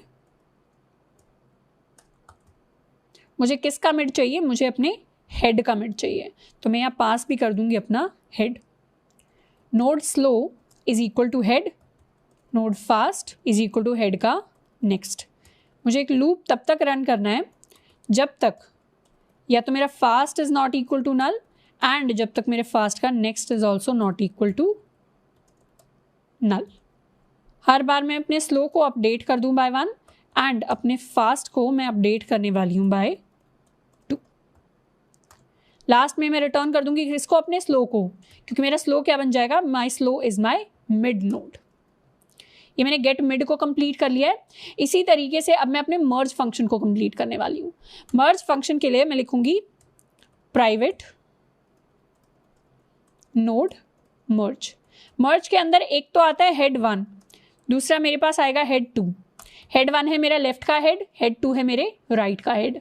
मुझे क्या करना है, एक नई लिंक लिस्ट बनानी है मर्ज या मर्ज्ड लिंक लिस्ट के नाम से, जिसको मैं इनिशियलाइज कर दूंगी एक डमी नोड के साथ -1 के साथ, और एक और वेरिएबल बना लूंगी टेम्प के नाम से जो पॉइंट कर रहा है इस मर्ज्ड लिंक लिस्ट के हेड की तरफ। अब एक लूप चला दूंगी जब तक मेरा head 1 is not equal to null and जब तक मेरा head 2 is not equal to null. जब तक दोनों मेरे नल के इक्वल नहीं होते तब तक मुझे क्या करना है, मैं कंपेयर कर लूं कि अगर मेरे हेड 1 का data is less than equal to my head 2 का डेटा, उस केस में मैं क्या करूं, टेम्पररी के नेक्स्ट को मैं पॉइंट करवा दूं अपने हेड 1 की तरफ, क्योंकि टेम्पररी का नेक्स्ट अब हेड 1 को पॉइंट कर रहा है क्योंकि वहां पे छोटी वैल्यू है। यहां पर हो जाएगा हेड 1। अब मैं हेड 1 को अपडेट कर दूं टू हेड 1 का नेक्स्ट एंड टेम्पररी को अपडेट कर दूं टू टेम्पररी का नेक्स्ट। इसका एल्स सिनेरियो ये होगा, एल्स सिनेरियो जिसमें मेरे टेम्पररी का next is now pointing to my head 2। Head 2 को मैं अपडेट करके कर दूं हेड 2 का नेक्स्ट एंड टेम्पररी को मैं कर दूं टेम्पररी का नेक्स्ट। तो जो भी वैल्यू छोटी होगी हेड 1 एंड हेड 2 के डेटा में से उसको मैंने टेम्पररी का नेक्स्ट बना दिया, फिर उसी का मैं पॉइंटर अपडेट कर दूं एंड मैं टेम्पररी को अपडेट कर दूं। लास्ट में 2 लूप्स चला दूंगी बचे हुए एलिमेंट्स के लिए कि जब तक head 1 is not equal to null तब तक temporary is now pointing to head 1। in fact this will be temporary का next is now pointing to, and ये दोनों स्टेटमेंट्स दोबारा से यहाँ पर कॉपी होकर आ जाएंगी। सेम मैनर में हेड 2 के लिए भी एक लूप चल जाएगा जब तक मेरे हेड 2 की value is not equal to null, तब तक इन तीनों एक्शंस को मुझे परफॉर्म करना है। लास्ट में मैं क्या रिटर्न कर दूं? लास्ट में रिटर्न कर दूंगी मर्ज्ड लिंक लिस्ट का नेक्स्ट, क्योंकि मर्ज्ड लिंक लिस्ट का हेड में -1 स्टोर्ड है, वो तो मेरी डमी नोड है, उसको डिलीट करना है, इसीलिए मैं उसका नेक्स्ट रिटर्न करूंगी। इसको कर लेते हैं सेव। तो अब यहाँ पर मैंने मर्ज सॉर्ट के लिए भी कोड लिख लिया है पूरा, मैंने अपनी मर्ज के लिए भी कोड लिख लिया है, एंड मैंने अपनी गेट मिड के लिए भी कोड लिख लिया है। यहाँ पर मर्ज सॉर्ट के अंदर मैं और की कंडीशन लिखने वाली हूँ। यहाँ पर एंड नहीं आएगा, और आएगा कि या तो ये कंडीशन हो, मतलब मेरी लिंक लिस्ट पूरी खाली हो, या फिर उसके अंदर सिंगल नोड हो। अब मेन फंक्शन के अंदर मैं एक लिंक लिस्ट क्रिएट कर लेती हूँ। लिंक लिस्ट, इसको मैं स्क्रैच वाली लिंक लिस्ट से क्रिएट कर रही हूँ। ये मेरा जावा कलेक्शन फ्रेमवर्क नहीं है, दिस इज माई स्क्रैच वाली लिंक लिस्ट। तो लिंक लिस्ट के अंदर मैं कर दूंगी ऐड फर्स्ट में पहले 1, फिर ऐड फर्स्ट में पहले 2, फिर ऐड फर्स्ट में 3, ऐड फर्स्ट में 4 एंड ऐड फर्स्ट में 5। तो मेरी लिंक लिस्ट कुछ ऐसी होगी जिसमें पहले 5 आएगा, फिर 4 आएगा, फिर 3 आएगा, फिर 2 आएगा, फिर 1 आएगा। यानी ये रिवर्स सॉर्टेड है, मुझे इसे असेंडिंग ऑर्डर में सॉर्ट करना है। तो पहले तो मैं इसको प्रिंट करवा लेती हूँ, यानी अभी जो मेरी लिंक लिस्ट की स्टेट है वो प्रिंट हो जाए। उसके बाद मैं कॉल कर दूंगी अपने मर्ज सॉर्ट को। मर्ज सॉर्ट को कॉल करूंगी अगर अपने लिंक लिस्ट डॉट हेड के लिए, तो बाद में नया जो हेड रिटर्न होकर आएगा सॉर्टेड लिस्ट का, वो भी मेरे लिंक लिस्ट डॉट हेड के अंदर स्टोर हो जाए। मर्ज सॉर्ट को कॉल करने के लिए मैं यूज़ करूंगी link list dot merge sort का, और बाद में दोबारा से मैं अपनी लिंक लिस्ट को करवाने वाली हूँ प्रिंट। इसको कर लेते हैं सेव, नाउ रन। तो पहले मेरे पास जो लिंक लिस्ट थी वो प्रिंट होकर आई है 5 4 3 2 1। इसके बाद लिंक लिस्ट चेंज नहीं हुई। क्यों नहीं चेंज हुई, एक बार अपने कोड पर नजर डालते हैं। यहाँ पर मर्ज सॉर्ट के अंदर हमने एक छोटी सी मिस्टेक कर दी है कि मैंने लिख दिया है हेड का जो नेक्स्ट है that is not equal to null. तो जब भी लिंक लिस्ट के अंदर एक सिंगल नोड भी एग्जिस्ट करेगा तब भी ये कंडीशन जो है वो ट्रू हो जाएगी, और उस केस में मैं हेड को ही डायरेक्टली रिटर्न कर दूंगी। तो यहाँ पर नॉट इक्वल टू की जगह इक्वल टू आना चाहिए था। तो यहाँ से छोटी सी मिस्टेक की वजह से ये मर्ज सॉर्ट फंक्शन कभी रन ही नहीं किया। हम एक बार आए, हमने चेक किया, अच्छा लिंक लिस्ट खाली नहीं है, रिटर्न कर दो। तो वो चीज़ मुझे नहीं करनी। अब मैं इसको दोबारा कर लेती हूँ एक बार सेव, एंड नाउ रन। तो इस बार क्या हुआ, शुरुआत में मेरी लिंक लिस्ट थी 5 4 3 2 1, अब मेरी लिंक लिस्ट सॉर्टेड होकर बन गई है 1 2 3 4 5। इनफैक्ट यहाँ पर अगर मैं 5 को हटाकर इसको एक इवन साइज की लिंक लिस्ट कर दूं तो भी क्या होगा, शुरुआत में थी 4 3 2 1, अब बन गई है 1 2 3 4 which is a sorted link list. और यहाँ पर भी मर्ज सॉर्ट के अंदर मुझे सेम टाइम कॉम्प्लेक्सिटी लग रही होगी विच is my big of n login. तो ऐसे हम इंप्लीमेंट करते हैं मर्ज सॉर्ट को अपनी लिंक लिस्ट के ऊपर। नेक्स्ट सवाल जिसकी हम बात करेंगे इसका नाम है जिगजैग लिंक लिस्ट। इस सवाल के अंदर मुझे एक लिंक लिस्ट दी होगी जिसको मुझे जिगजैग फैशन में कन्वर्ट करना है। अब ये जो सवाल है ये एक मीडियम लेवल का सवाल है, और अगर शुरुआत में हम फर्स्ट टाइम अगर लिंक लिस्ट का सवाल पढ़ रहे हैं और इसका लॉजिक हमें स्ट्राइक नहीं करता है तो उसमें कोई परेशानी की बात नहीं है। अभी हमें इसका लॉजिक समझ लेना है, उसके बाद नोट्स में देख लेना है, और अगली बार से हमें वो लॉजिक स्ट्राइक करना चाहिए। तो सवाल कुछ ऐसा है कि मुझे एक लिंक लिस्ट दी हुई है, और ये लिंक लिस्ट मान लेते हैं इस फॉर्म की है। पहले मेरा नोड 1 है, फिर मेरा नोड 2 है, 3 है, 4 है, 5 है, 6 है, इस तरीके से n नोड्स है मेरी लिंक लिस्ट के अंदर। तो ऐसी लिंक लिस्ट मेरी ओरिजिनल फॉर्म में है। अब मुझे इसे जिगजैग फॉर्म में कन्वर्ट करना है। जिगजैग फॉर्म होती है कुछ इस तरीके की फॉर्म, इसको मैं जिगजैग कह देती हूँ। तो जब ये लिंक लिस्ट जिगजैग फॉर्म में कन्वर्ट हो जाएगी तो लिंक लिस्ट का जो फर्स्ट नोड है उस नोड के बाद लास्ट नोड आ जाएगी, फिर जो सेकंड नोड है उस नोड के बाद सेकंड लास्ट नोड आ जाएगी, फिर जो थर्ड नोड है उसके बाद मेरी थर्ड लास्ट नोड आ जाएगी। तो इस तरीके से जिगजैग फैशन में मुझे कन्वर्ट करना है। इसका एग्जांपल हो सकता है, मान लेते हैं मेरे पास लिंक लिस्ट है जिसके अंदर पहले 1 है, 2 है, 3 है, 4 है, 5 है। जिगजैग फैशन का मतलब होगा कि पहले मेरी फर्स्ट वाली नोड लास्ट वाली नोड के साथ जुड़े, यानी पहले 1 आ जाए फिर 5 आ जाए, फिर मेरी सेकेंड वाली सेकेंड लास्ट के साथ जुड़े, यानी पहले 2 आ जाए फिर 4 आ जाए, फिर मेरी लास्ट वाली नोड जुड़ जाए कि अगर मिडिल ही बचा है तो अब मिडिल को लास्ट में ऐड कर दो। तो इस तरीके से पहले ये आया, फिर ये आया, फिर ये आया, फिर ये आया, फिर ये आया। तो ये मेरी एक तरीके से जिगजैग फॉर्म में कन्वर्ट हो गई है मेरी लिंक लिस्ट। अब इसको करने के लिए मैं अप्रोच को डिस्कस करने वाली हूँ। अपनी लिंक लिस्ट को जिगजैग फैशन में कन्वर्ट करने के लिए जो हम अप्रोच यूज करेंगे वो मेरी 3 स्टेप अप्रोच होगी। अब इस अप्रोच का इंट्यूशन कैसे बनाना है उसके लिए मैं थोड़ा सा आइडिया दे देती हूँ। मान लेते हैं मेरे पास ये वाली लिंक लिस्ट है जिसमें कुछ एलिमेंट्स हैं।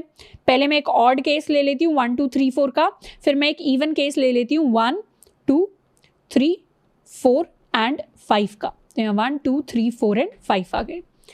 इस केस में जिगजैग फैशन के लिए पहले मुझे फर्स्ट को लास्ट के साथ जोड़ना पड़ेगा, यानी पहले 1 आ जाएगा फिर मेरे पास 4 आ जाएगा। अब मुझे सेकंड को सेकंड लास्ट के साथ जोड़ना पड़ेगा, यानी अब मेरे पास पहले 2 आ जाएगा फिर मेरे पास 3 आ जाएगा। तो क्या मैं कह सकती हूँ पहले मैं पेयर वाइज फर्स्ट और लास्ट को उठा रही हूँ, फिर मैं पेयर वाइज सेकंड और सेकंड लास्ट को उठा रही हूँ। तो इस तरीके से मुझे यहाँ से आगे बढ़ना है, यहाँ से मुझे पीछे बढ़ना है, यानी शुरुआत से मुझे फॉरवर्ड बढ़ना है, सेकेंड हाफ में मुझे बैकवर्ड्स बढ़ना है। अगर मैं इवन वाला केस भी लूँ तो इसमें मुझे फर्स्ट को लास्ट के साथ कनेक्ट करना है, यानी पहले 1 आ जाएगा फिर मेरे पास 5 आ जाएगा। फिर मैं सेकंड को सेकंड लास्ट के साथ करूं, यानी पहले 2 आ जाएगा फिर मेरे पास 4 आ जाएगा। फिर मेरे पास लास्ट में एक ही नोड बचता है और इसी नोड को मैं कर दूंगी कनेक्ट, यानी 3 को मैंने कनेक्ट कर दिया। तो क्या मैं कह सकती हूँ यहाँ से जो फर्स्ट हाफ है इसमें तो मैं आगे बढ़ रही हूँ और यहाँ से जो सेकंड हाफ है इसमें मैं पीछे बढ़ रही हूँ। इवन वाले केस में भी फर्स्ट हाफ में आगे बढ़ रही हूँ, सेकंड हाफ में मैं पीछे की तरफ बढ़ रही हूँ।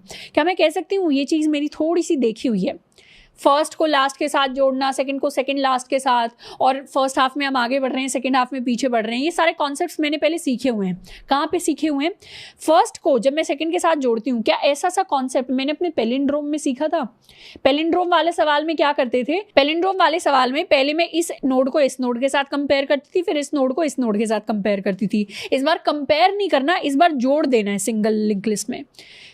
पैलिंड्रोम में इस नोड को इसके साथ कंपेयर करते थे, यहाँ पर जोड़ रहे हैं, इस नोड को इस नोड के साथ कंपेयर करते थे, यहाँ पर जोड़ रहे हैं, इस नोड को इसी के साथ कंपेयर करते थे, यहाँ पर जोड़ रहे हैं। तो इस तरीके से पैलिंड्रोम वाली थोड़ी थोड़ी अप्रोच यहाँ पर फॉलो हो रही है। और पैलिंड्रोम में भी पहले हम क्या करते थे, फर्स्ट हाफ में फॉरवर्ड जाते थे, सेकंड हाफ में बैकवर्ड जाते थे, फर्स्ट हाफ में फॉरवर्ड जाते थे, सेकंड हाफ में बैकवर्ड जाते थे। तो पैलिंड्रोम की तरह ही इस जो सवाल है इसके अंदर भी मैं 3 स्टेप्स परफॉर्म करने वाली हूँ। तो यहाँ पर अप्रोच ये हम यूज करेंगे। सबसे पहले तो मुझे फाइंड करना है अपनी मिडिल नोड को, यानी अपनी मिड नोड को। और मिड नोड के अंदर भी मेरा मिडिल क्या होना चाहिए? My mid should be equal to first half का लास्ट नोड। इसके लिए कोड कैसे लिखते हैं वो मैंने मर्ज सॉर्ट के अंदर सीखा था, जब मैंने फाइंड मिड का या गेट मिड का मैंने फंक्शन लिखा था। मुझे पता है मेरी मिड क्या होती है, फर्स्ट हाफ का लास्ट नोड मुझे लेना है। इसके लिए ऑलरेडी मुझे लॉजिक पता है, फंक्शन पता है। स्लो फास्ट अप्रोच को मैं यूज करूंगी। स्लो फास्ट अप्रोच क्या होती है? एक स्लो पॉइंटर चला दो, एक फास्ट पॉइंटर चला दो, दोनों आगे आगे बढ़ते जाएंगे अपनी स्पीड से, और जहां पर भी फास्ट पॉइंटर लास्ट में मीट करेगा, स्लो क्या होगा? स्लो मेरे मिड को पॉइंट कर रहा होगा। सेकंड स्टेप जो मुझे परफॉर्म कर रहा है, एक बार मैंने मिडिल नोड को फाइंड आउट कर लिया। जैसे अगर ये मेरी लिंक लिस्ट है जिसके अंदर 4 नोड्स हैं, यहाँ पर ये मेरी मिड नोड बन जाएगी। इसको मैंने फाइंड आउट कर लिया। अब मैं अपनी लिंक लिस्ट का जो सेकंड हाफ है उसको रिवर्स कर दूंगी। रिवर्स क्यों किया? क्योंकि रिवर्स किए बिना मैं कभी बैकवर्ड्स ट्रैवल कर ही नहीं सकती सिंगली लिंक लिस्ट के अंदर।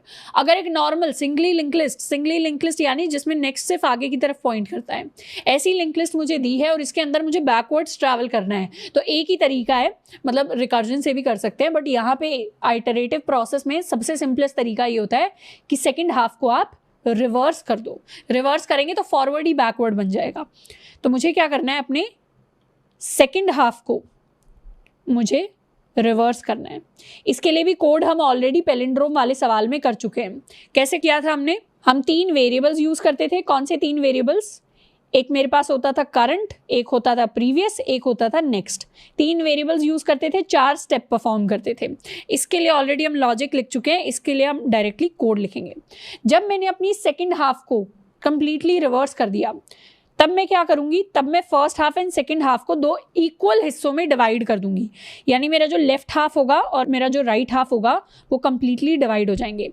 यानी शुरुआत में अगर मेरी लिंक लिस्ट ऐसी दिखती थी, तो अब मुझे उसको 2 हिस्सों में डिवाइड करके कुछ इस तरीके से कन्वर्ट कर देना कि ये नल को पॉइंट करे, ये बन जाए मेरा मिड, और मेरा सेकंड हाफ कुछ इस तरीके से हो जहाँ ये वाली नोड इसको पॉइंट कर रही हो और ये भी पॉइंट कर रहा हो मेरे नल को। तो यहाँ पर अगर 1 2 3 4 था तो ये बन जाएगा 1 2 4 3 के इक्वल। तो ये मेरी लेफ्ट हाफ अलग हो गया, मेरा राइट हाफ अलग हो गया। अब मैं क्या करूं, अब मैं इन दोनों को जोड़ने वाली हूं अपने जिगजैग फैशन के अंदर। तो third step will be alternate merging. इस स्टेप को अब हम समझने वाले हैं। ये जो फर्स्ट स्टेप है मिडिल फाइंड आउट करने वाला, सेकंड स्टेप है रिवर्स करने वाला second half of the link list को। इनके लिए हम कोड ऑलरेडी लिख चुके हैं, इनका एक्सप्लेनेशन ऑलरेडी कर चुके हैं। कहाँ किया है, पैलिंड्रोम वाले सवाल के अंदर। अब मैं डायरेक्टली आपको ऑल्टरनेट मर्जिंग का जो कॉन्सेप्ट है वो समझाने वाली हूँ। मान लेते हैं मेरी एक लिंक लिस्ट को मैंने 2 हिस्सों में डिवाइड कर दिया। पहले मान लेते हैं 1 था, फिर इसके बाद 2 को पॉइंट कर रहा है, ये 3 को पॉइंट कर रहा है, ये पॉइंट कर रहा है नल को। सेकेंड हाफ के अंदर भी मेरे पास 3 नोड्स हैं। 3 नोड्स में से जो हेड है वो बन गया 6th नोड, फिर ये 5 को पॉइंट कर रहा है, 4 को पॉइंट कर रहा है, ये भी पॉइंट कर रहा है नल को। तो ये मेरा लेफ्ट हाफ हो गया, this is my left half and this is my right half. दोनों को जिगजैग फैशन में मर्ज करने का मतलब है कि मुझे पहले इसका हेड उठाना है 1, फिर मुझे इसका हेड उठाना है विच इज 6, फिर मुझे इसका हेड उठाना है 2, फिर मुझे इसका नेक्स्ट हेड उठाना है विच इज 5। तो इस तरीके से मैं एक के बाद एक जिगजैग फैशन में मर्ज करूंगी। कैसे मर्ज करने वाली हूँ, सबसे पहले तो मैं इनके हेड्स ले लूंगी, यानी सबसे पहले एक नोड वेरिएबल ले लूंगी मैं लेफ्ट हाफ, जिसको इनिशियलाइज कर दूंगी फर्स्ट हाफ के हेड के साथ। दूसरा एक वेरिएबल ले लूंगी नोड राइट हेड, जिसको मैं इनिशियलाइज कर दूंगी सेकंड हाफ के हेड के साथ। तो क्या मैं कह सकती हूँ कि मेरा लेफ्ट हेड पहले यहाँ पर होगा और मेरा राइट हेड यहाँ पर होगा, क्योंकि ये लिंक लिस्ट उल्टी हो गई है तो इसका राइट हेड अब यहाँ से शुरू होता है। फिर मुझे क्या करना है, फिर मुझे 2 टेम्पररी वेरिएबल्स ले लूंगी। एक को मैं नाम दूंगी नेक्स्ट लेफ्ट, एक को मैं नाम दूंगी नेक्स्ट राइट। ये पॉइंट करेंगे लेफ्ट हाफ के अंदर अगले वाला कौन सा नेक्स्ट है और राइट हाफ के अंदर अगले वाला नेक्स्ट कौन सा है। यानी अगर लेफ्ट हेड यहां पर पॉइंट कर रहा है तो ये बन जाएगा मेरा नेक्स्ट लेफ्ट, और राइट हेड यहां पर पॉइंट कर रहा है तो ये वाली नोड बन जाएगी मेरा नेक्स्ट राइट। तो ये 2 मैंने डमी वेरिएबल्स ले लिए हैं। अब मुझे क्या करना है, मुझे एक लूप चलाना है। इस लूप को मैं तब तक चलाऊंगी जब तक मेरा left head is not equal to null and my right head is not equal to null. यानी जब तक मैं अपने फर्स्ट हाफ सेकंड हाफ दोनों को ट्रवर्स करते करते करते करते कहाँ तक नहीं पहुंच जाती, दोनों पर नल तक नहीं पहुंच जाती, तब तक मैं अपने लूप को रन करती रहूंगी। लूप के अंदर मुझे क्या करना है, लेफ्ट हाफ का जो नेक्स्ट है अभी तो वो इसकी तरफ पॉइंट कर रहा है, पर ये कनेक्शन काट कर मुझे इसको राइट हाफ के हेड की तरफ पॉइंट करवाना है। पर इस कनेक्शन को काटने से पहले मुझे इसको कहीं पे स्टोर करना पड़ेगा, तो मैं इसको स्टोर कर लूंगी नेक्स्ट लेफ्ट के अंदर। नेक्स्ट लेफ्ट बन जाएगा लेफ्ट के हेड का नेक्स्ट, और मैं लेफ्ट के हेड के नेक्स्ट को कहाँ पॉइंट करवा दूंगी, इसको पॉइंट करवा दूंगी राइट के हेड की तरफ। तो क्या मैं कह सकती हूँ एक तरीके से 1 तो यहाँ आ जाएगा एंड 1 का अब नेक्स्ट जो होगा वो बन जाएगा 6, और मेरा नेक्स्ट लेफ्ट यहाँ आ जाएगा। अब मुझे क्या करवाना है, मुझे नेक्स्ट राइट को स्टोर कराना है। नेक्स्ट राइट मेरे पास क्या होगा, वो होगा राइट के हेड का नेक्स्ट, यानी next right is equal to इसका नेक्स्ट, यानी 5 वाला नोड। तो यहाँ पर पॉइंट करने लग जाएगा नेक्स्ट राइट। क्या मुझे पता है कि लेफ्ट हेड के बाद मेरा अगर राइट हेड जुड़ेगा तो राइट हेड के बाद क्या जुड़ेगा, राइट हेड के बाद हमेशा ये 2 वाला नोड जुड़ेगा, यानी नेक्स्ट लेफ्ट। तो इसका जो नेक्स्ट होगा अब इसकी तरफ पॉइंट करने लग जाएगा। तो बेसिकली 1 पॉइंट कर रहा है 6 की तरफ, 6 पॉइंट कर रहा है 2 की तरफ। अब नेक्स्ट लूप में 2 पॉइंट कर देगा 5 की तरफ, 5 पॉइंट कर देगा 3 की तरफ। तो इस तरीके से जिगजैग फैशन में कन्वर्जन हो रहा है। अभी 1 को 6 से तो पॉइंट करा दिया, अब मैं क्या करूं, नेक्स्ट राइट के अंदर राइट के हेड को मैंने स्टोर कर लिया, मतलब इस पर स्टोर कर दिया। अब मैं नेक्स्ट के राइट को 2 की तरफ पॉइंट करवा दूं, यानी 6 अब पॉइंट करने लग जाएगा 2 की तरफ। तो मैं यहां पर लिख सकती हूं कि माई राइट हेड का next will become equal to my next left. ये 4 स्टेप्स मैंने कर दिए जिसमें मैंने जिगजैग फैशन में कन्वर्ट कर दिया या जिगजैग फॉर्म में कन्वर्ट कर दिया अपनी लिंक लिस्ट को। अब इसके बाद मुझे अपडेट भी करना पड़ेगा। किसको अपडेट करना पड़ेगा, लेफ्ट हेड और राइट हेड को, क्योंकि कंपैरिजन तो इन्हीं के बीच में होता है हमेशा। तो इसको मैं अपडेट करके यहाँ ले आऊँ, इसको मैं अपडेट करके यहाँ ले आऊँ, इसको मैं अपडेट करके ले आऊँगी यहाँ पर लेफ्ट हेड, और ये अपडेट होकर आ जाएगा यहाँ पर यानी राइट हेड। और इसके लिए कोड के अंदर मैं क्या लाइनें लिख सकती हूँ, कोड के अंदर मैं ये लाइनें लिख सकती हूँ कि now my right head is equal to my next right and my left head is equal to my next left. तो ये 2 लाइन्स हैं अपडेट के लिए, और ये 4 लाइंस है जिगजैग फैशन में कन्वर्ट करने के लिए। तो इतना पूरा का पूरा ये जो प्रोसेस रहेगा, this will be my third step, which is alternate merging of my first half and second half of the linked list। अब जैसे ये merging हो जाएगी वैसे ही मेरी linked list automatically zigzag fashion में convert हो जाएगी। इनफैक्ट इसको मैं आगे भी देखती हूँ। अब ये यहाँ पर आ गई, अब दोबारा से लूप शुरू हो जाएगा। लूप की सेकेंड आइटरेशन में नेक्स्ट लेफ्ट जो है वो लेफ्ट हेड का नेक्स्ट बन जाएगा। तो क्या मैं कह सकती हूँ मेरा नेक्स्ट लेफ्ट यहाँ से हटकर अब यहाँ पर आ गया, this is next left. Second step में लेफ्ट के हेड का नेक्स्ट मेरा राइट हेड बन जाएगा, तो ये कन्वर्ट होकर ज्वाइन कर जाएगा इसकी तरफ। तो यहाँ पर मैं इसको ज्वाइन कर देती हूँ, 2 ज्वाइन कर जाएगा 5 की तरफ। थर्ड स्टेप में नेक्स्ट राइट के अंदर स्टोर कर दूंगी राइट हेड का नेक्स्ट, तो नेक्स्ट राइट आ जाएगा यहाँ पर। फोर्थ स्टेप में राइट हेड का नेक्स्ट ज्वाइन कर देगा नेक्स्ट लेफ्ट को, यानी इसका नेक्स्ट ज्वाइन कर देगा इस वैल्यू को, तो 5 कनेक्ट हो जाएगा मेरा 3 के साथ। तो यहाँ मैं कनेक्ट कर दूंगी अपने 3 को। ये मेरा सेकंड आइटरेशन कंप्लीट हो गया zigzag फॉर्म में कन्वर्ट करने का। अब सिंपली अपडेट कर दूंगी, राइट हेड आ जाएगा नेक्स्ट राइट पे, लेफ्ट हेड आ जाएगा नेक्स्ट लेफ्ट पे। तो इसको मैं यहाँ से हटा दूंगी और इसको ले आऊंगी यहाँ पर राइट हेड, और लेफ्ट हेड को यहाँ से हटा दूंगी, लेफ्ट हेड आ जाएगा यहाँ पर यानी नेक्स्ट लेफ्ट।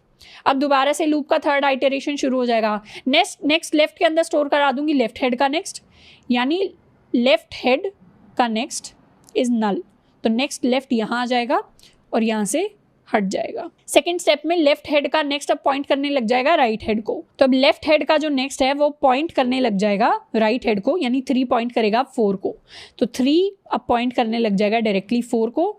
नेक्स्ट स्टेप के अंदर नेक्स्ट राइट के अंदर स्टोर करा दूंगी राइट हेड का नेक्स्ट, तो राइट हेड का नेक्स्ट यहाँ से हटकर नेक्स्ट राइट अब पॉइंट करेगा नल को। अगले स्टेप में राइट हेड का नेक्स्ट पॉइंट करने लग जाएगा नेक्स्ट लेफ्ट को, सो राइट हेड का जो नेक्स्ट है वो पॉइंट करने लग जाएगा नेक्स्ट लेफ्ट को यानी नल को। तो क्या मैं कह सकती हूँ 4 को अब मैं पॉइंट करा दूंगी नल वैल्यू की तरफ। अब चारों स्टेप्स को मैंने कंप्लीट कर लिया, अब कर दूंगी अपडेट। राइट हेड बन जाएगा नेक्स्ट राइट, लेफ्ट हेड बन जाएगा नेक्स्ट लेफ्ट, तो लेफ्ट हेड यहाँ से हट गया और यहाँ पर आ गया मेरा लेफ्ट हेड, मेरा राइट हेड यहाँ से हट जाएगा और इस नल की तरफ पॉइंट करने लग जाएगा। अब लेफ्ट हेड भी नल हो गया, राइट हेड भी नल हो गया। जैसे ही दोनों नल हो गए, वाइल में दोनों की वैल्यू नल हो गई, तो मैं इस वाइल लूप से आ जाऊंगी बाहर। और जब मैं अपनी फाइनल लिंक लिस्ट को देखूंगी वो कुछ ऐसी दिखेगी, जिसमें फर्स्ट नोड लास्ट के साथ ऐड हो गया है, सेकंड लास्ट के साथ ऐड हो गया है, सेकंड लास्ट इज माई 5, तो 2 5 के साथ ऐड हो गया एंड 3 मेरा 4 के साथ ऐड हो गया है। तो इस तरीके से मैंने zigzag फैशन में अपनी पूरी लिंक लिस्ट को कन्वर्ट कर दिया है। अब इसके लिए स्टेप 1 लिखेंगे which is to find the middle node, फिर स्टेप 2 लिखेंगे which is to reverse the second half, फिर स्टेप 3 लिखेंगे विच इज़ ऑल्टरनेट मर्जिंग, जो हमें कुछ इस तरीके के कोड की हेल्प से करनी है। मैं अपनी लिंक लिस्ट के अंदर एक फंक्शन बनाने वाली हूँ पब्लिक वॉइड zigzag के नाम से। इसके अंदर मुझे 3 स्टेप्स परफॉर्म करने हैं। First is to find middle, second step is to reverse second half, third step is alternate merge, या इसको मैं कह सकती हूँ मेरा zigzag merge। मिडल को फाइंड करने के लिए पहले मैं एक स्लो पॉइंटर बनाती हूँ जिसको इनिशियलाइज करूंगी हेड के साथ, उसके साथ साथ एक फास्ट पॉइंटर बनाती हूँ जिसको इनिशियलाइज करूंगी हेड के नेक्स्ट के साथ। जब तक मेरा fast is not equal to null and my fast का next is not equal to null, तब तक मुझे क्या करना है, स्लो को बना दूंगी स्लो का नेक्स्ट, फास्ट को बना दूंगी फास्ट के नेक्स्ट का नेक्स्ट। लास्ट में मेरा स्लो क्या बन जाएगा, my slow is my mid point, तो क्या मैं कह सकती हूँ my node mid is also equal to my slow. अब मुझे सेकेंड हाफ को रिवर्स करना है, तो पहले सेकेंड हाफ को फाइंड आउट कर लेते हैं। नोड जो मेरा सेकेंड हाफ होगा वो कहाँ से स्टार्ट होगा, my current is going to be mid का नेक्स्ट, और इन दोनों को मुझे 2 हिस्सों में तोड़ना है, तो मैं मिड के नेक्स्ट को बना दूंगी नल के इक्वल। तो मेरा फर्स्ट हाफ भी जाके नल पे खत्म हो रहा है, मेरा सेकंड हाफ भी नल पे खत्म हो रहा है। अब मुझे अगर रिवर्स करना है तो मुझे 3 वेरिएबल्स और 4 स्टेप्स लगते हैं। पहला वेरिएबल मेरे पास है करंट, दूसरा वेरिएबल क्या होगा, दूसरा वेरिएबल होगा प्रीवियस को मैं इनिशियलाइज कर देती हूँ नल के साथ, तीसरा वेरिएबल होता है मेरा नेक्स्ट। अब एक लूप चला दूंगी जब तक मेरे करंट की वैल्यू नल के इक्वल नहीं होती, तब तक मुझे क्या करना है, तब तक my next is equal to current का नेक्स्ट। मैं करंट के नेक्स्ट को अब पॉइंट करवा दूंगी अपने प्रीवियस की तरफ। My previous becomes my current and my current becomes my next. तो इन 4 स्टेप्स में हम क्या करते थे, रिवर्स करते थे लिंक लिस्ट को, और मुझे 3 वेरिएबल्स लगते थे। तो यहाँ मैंने अपनी लिंक लिस्ट को रिवर्स कर दिया है। अब मेरी लिंक लिस्ट का जो लेफ्ट हिस्सा है, लेफ्ट हेड है, वो लेफ्ट हेड क्या है, वो लेफ्ट हेड बन गया है सिंपली मेरा हेड, और मेरा जो राइट हेड है वो राइट हेड क्या बन गया है, that is my previous. Previous from where, previous from this value. और उसके अलावा मुझे 2 और टेम्पररी वेरिएबल्स चाहिए अपने थर्ड स्टेप को परफॉर्म करने के लिए। एक है मेरा नेक्स्ट लेफ्ट, एक है मेरा नेक्स्ट राइट। अब मैं एक लूप चलाऊंगी जब तक मेरा नेक्स्ट नल के इक्वल नहीं हो जाता एंड मेरा राइट नल के इक्वल नहीं हो जाता। तब तक मुझे 4 स्टेप्स को परफॉर्म करना है जिगजैग फैशन में कन्वर्ट करने के लिए, और 2 स्टेप्स परफॉर्म करने हैं अपडेशन के। 4 स्टेप्स क्या परफॉर्म करने हैं, सबसे पहले तो मैं नेक्स्ट लेफ्ट में स्टोर करा दूं नेक्स्ट का या लेफ्ट का नेक्स्ट। अब लेफ्ट का नेक्स्ट पॉइंट करने लग जाए मेरे राइट को, और नेक्स्ट राइट में स्टोर करा दूं राइट का नेक्स्ट, और राइट का नेक्स्ट पॉइंट करने लग जाए मेरे नेक्स्ट लेफ्ट को। अब मैं करवा दूंगी update, my left is equal to next left, my right is equal to next right. यहां पर मैं कर दूंगी इसको लेफ्ट। तो ये मैंने पूरा का पूरा अपना स्टेप 3 लिख लिया है। This is my step 2 and this is my step 1। तो इन तीनों स्टेप्स को मिलाकर मेरी लिंक लिस्ट कंप्लीटली रिवर्स हो जाएगी। अब मेन फंक्शन के अंदर मैंने क्या किया है, एक लिंक लिस्ट बनाई है। इनफैक्ट यहाँ पर मैं लिंक लिस्ट को थोड़ा सा चेंज कर लेती हूँ, वही एग्जाम्पल ले लेते हैं जिसको हमने अभी सॉल्व किया है। अभी जो मेरी लिंक लिस्ट है वो कुछ ऐसी दिखती है, जिसमें पहले 1 आएगा, 2 आएगा, फिर 3 आएगा, फिर 4 आएगा, फिर 5 आएगा। इसको मैं प्रिंट भी करवा लेती हूँ लिंक लिस्ट डॉट प्रिंट से। फिर मैं कॉल करूँगी लिंक लिस्ट डॉट जिगजैग। उसके बाद दोबारा से अपनी लिंक लिस्ट को करवाऊंगी प्रिंट। इसको कर लेते हैं सेव एंड रन। पहले मेरी लिंक लिस्ट थी 1 2 3 4 5। अब जिगजैग मर्ज हो गया तो 1 के साथ 5 आ गया है, 2 के साथ 4 आ गया है, एंड 3 जो मिड नोड था वो लास्ट में आके ऐड हो गया है।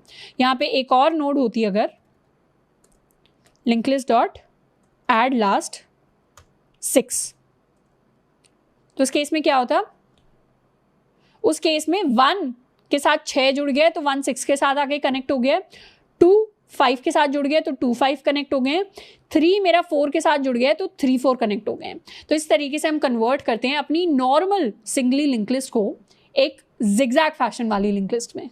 अब हम बात करने वाले एक सेकंड टाइप की लिंक लिस्ट की, जिसका नाम है doubly link list. Doubly link list singly link list से थोड़ी सी अलग होती है। मैं एक्सप्लेन कर देती हूँ कैसे। अभी तक जो हम लिंक लिस्ट पढ़ते आए हैं उसमें क्या होता है, उसमें मेरी फर्स्ट नोड मेरी नेक्स्ट नोड की तरफ पॉइंट करती है, तो इसका जो नेक्स्ट होता है वो अगले नोड की तरफ पॉइंट करता है, फिर इसका नेक्स्ट मेरी अगली नोड की तरफ पॉइंट करता है, फिर इसका नेक्स्ट मेरी किसी अगली नोड की तरफ पॉइंट करता है, एंड फाइनली इसका नेक्स्ट जो होता है वो नल की तरफ पॉइंट करता है। यहाँ पर जो फ्लो रहता है लिंक लिस्ट में वो सिंगल डायरेक्शन में होता है, single direction which is my forward direction. तो इस लिंक लिस्ट को मैं कहती हूं अपनी सिंगली लिंक लिस्ट। जैसे सिंगली लिंक लिस्ट होती है वैसे ही हमारे पास एक और टाइप की लिंक लिस्ट होती है जिसको हम डबली लिंक लिस्ट कहते हैं। डबली लिंक लिस्ट के अंदर सिंपल डिफरेंस बस ये होता है, जैसे हर नोड के पास, मैंने लिंक लिस्ट की नोड को शुरुआत में कैसा डिफाइन किया था, मैंने डिफाइन किया था कि लिंक लिस्ट की नोड के अंदर अपना एक डेटा होता है और अपना एक नेक्स्ट होता है। पर डबली लिंक लिस्ट की जो एक नोड होती है उसके अंदर डेटा भी होता है, नेक्स्ट भी होता है और प्रीवियस भी होता है। यानी हर नोड के पास अपने प्रीवियस का भी एड्रेस अगर स्टोर हो जाए तो वो मेरी एक डबली लिंक लिस्ट बन जाएगी। तो डबली लिंक लिस्ट के अंदर ये वाली जो नोड है ये इसका प्रीवियस इसकी तरफ पॉइंट करता है, इसके पास प्रीवियस की इंफॉर्मेशन यहाँ पर ऐसे होती है, इसके पास प्रीवियस की इंफॉर्मेशन ऐसे होती है, एंड इसका प्रीवियस पॉइंट करता है नल की तरफ। तो मेरी डबली लिंक लिस्ट कुछ इस तरीके का स्ट्रक्चर फॉर्म करती है। तो क्या मैं कह सकती हूँ अगर मुझे एक नोड डिफाइन करनी होगी डबली लिंक लिस्ट की तो उसके अंदर क्या क्या वैल्यूज आएंगी, एक तो उसके अंदर मेरा डेटा आ जाएगा, एक उसके अंदर मेरा नेक्स्ट पॉइंटर आ जाएगा, और एक दूसरा पॉइंटर आएगा विच इज माई प्रीवियस पॉइंटर। बस इतना सा डिफरेंस होता है एक डबली और एक सिंगली लिंक लिस्ट में। अब जो डबली लिंक लिस्ट होती है उसको बैकवर्ड्स ट्रैवल करना बहुत आसान होता है।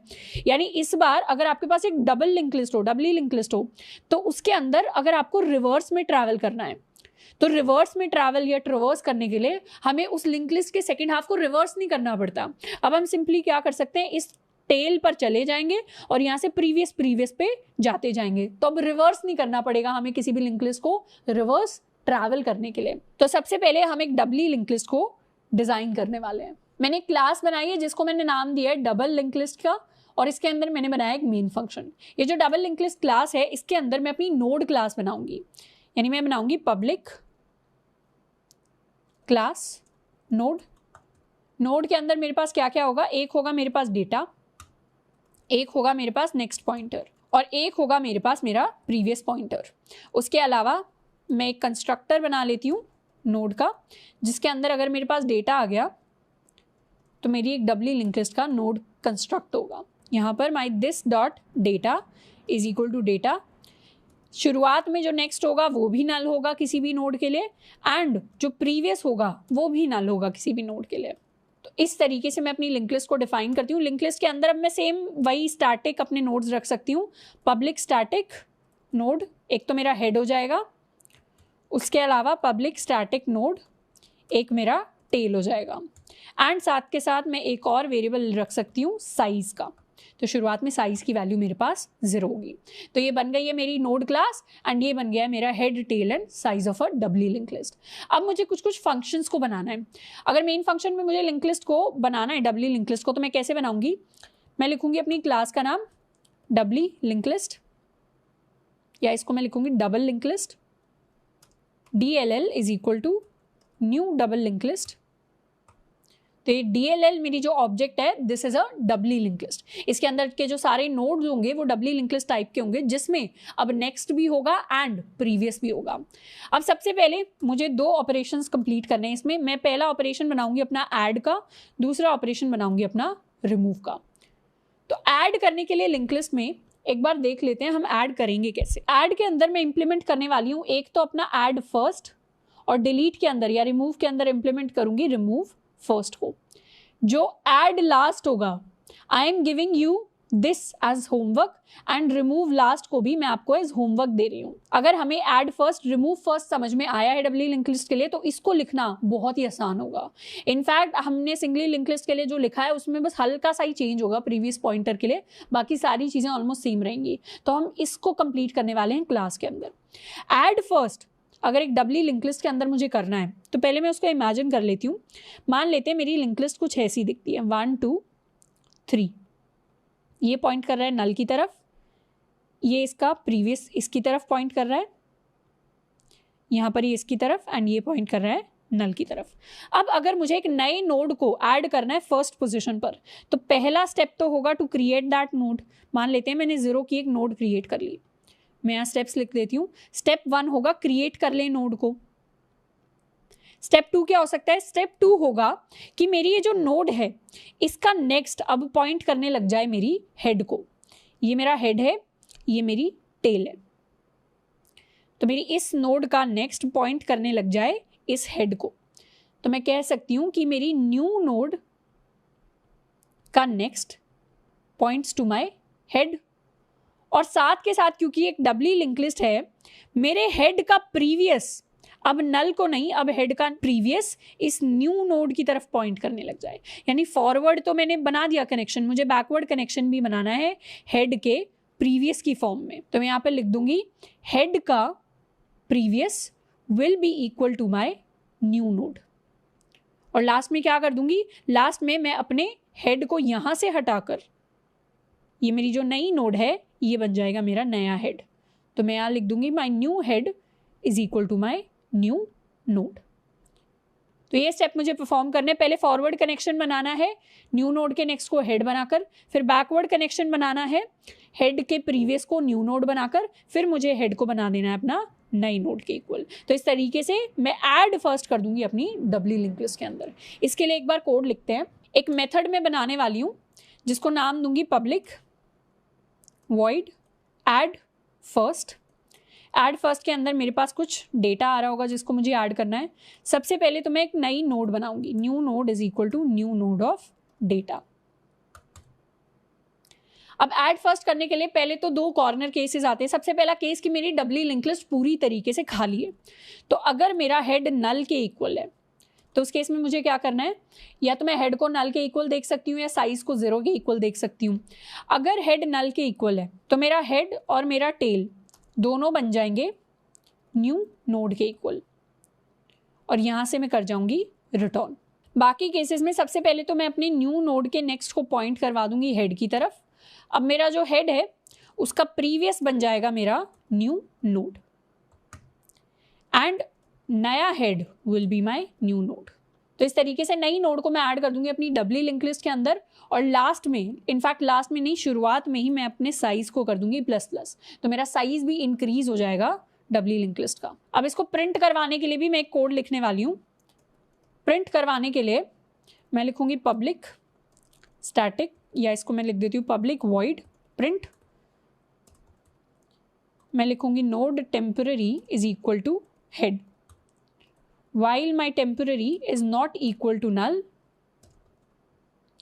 तब तक मैं प्रिंट करवा दूंगी टेम्पररी का डेटा।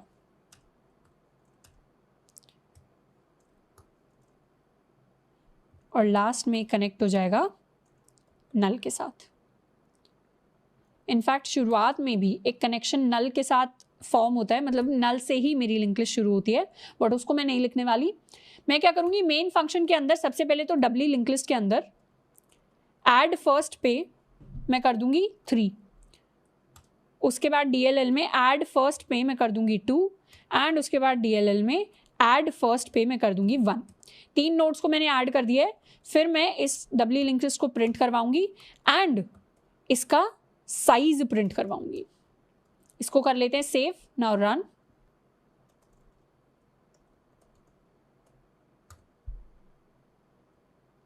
तो एक इनफाइनाइट लूप में हम फंस गए हैं। क्यों? क्योंकि यहाँ पे मैंने टेम्पररी को अपडेट नहीं किया।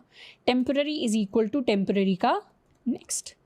इसको दोबारा से सेव एंड रन। तो लिंक लिस्ट के अंदर जब मैंने प्रिंट करवाया लिंक लिस्ट को, तो पहले ऐड फर्स्ट में मैंने 3 को पास किया था तो 3 क्रिएट हुई होगी। फिर उसके बाद मैंने नोड 2 को पास किया था तो 2 क्रिएट हुई होगी। फिर मैंने 1 को पास किया था तो नोड 1 फर्स्ट पोजीशन पर जाकर ऐड हो गई। इस तरीके से मेरी DLL कुछ ऐसी दिखती है जिसमें पहले 1 है, फिर 2 है, फिर 3 है। साइज कितना प्रिंट हुआ? साइज मेरे पास प्रिंट हुआ है 3, क्योंकि मेरे पास डबली लिंक लिस्ट में 3 ही वैलिड नोड्स हैं विद डेटा। अब मुझे क्या करना है? अब मुझे रिमूव को, या मुझे रिमूव लास्ट के लिए अब मेथड लिखना है। तो उसके लिए एक बार लॉजिक को थोड़ा सा डिस्कस कर लेते हैं। अगर मैं अज्यूम करती हूँ मेरी डबली लिंक लिस्ट कुछ ऐसी दिखती है जिसमें पहले 1 है, फिर ये कनेक्ट हो रही है नोड 2 के साथ, फिर ये कनेक्ट हो रही है नोड 3 के साथ, फिर ये कनेक्ट हो रही है नोड 4 के साथ। यहाँ पर ये नल को पॉइंट कर रहा है, यहाँ पर ये नल को पॉइंट कर रहा है। यहाँ पर मेरा हेड है और अभी यहाँ पर मेरा टेल है। और मुझे अगर रिमूव फर्स्ट को परफॉर्म करना है, रिमूव फर्स्ट कहने का मतलब है कि मुझे अपने हेड को रिमूव करना है, तो कह सकते हैं कि मुझे इस नोड को हटाकर अब इस नोड को हेड बना देना है।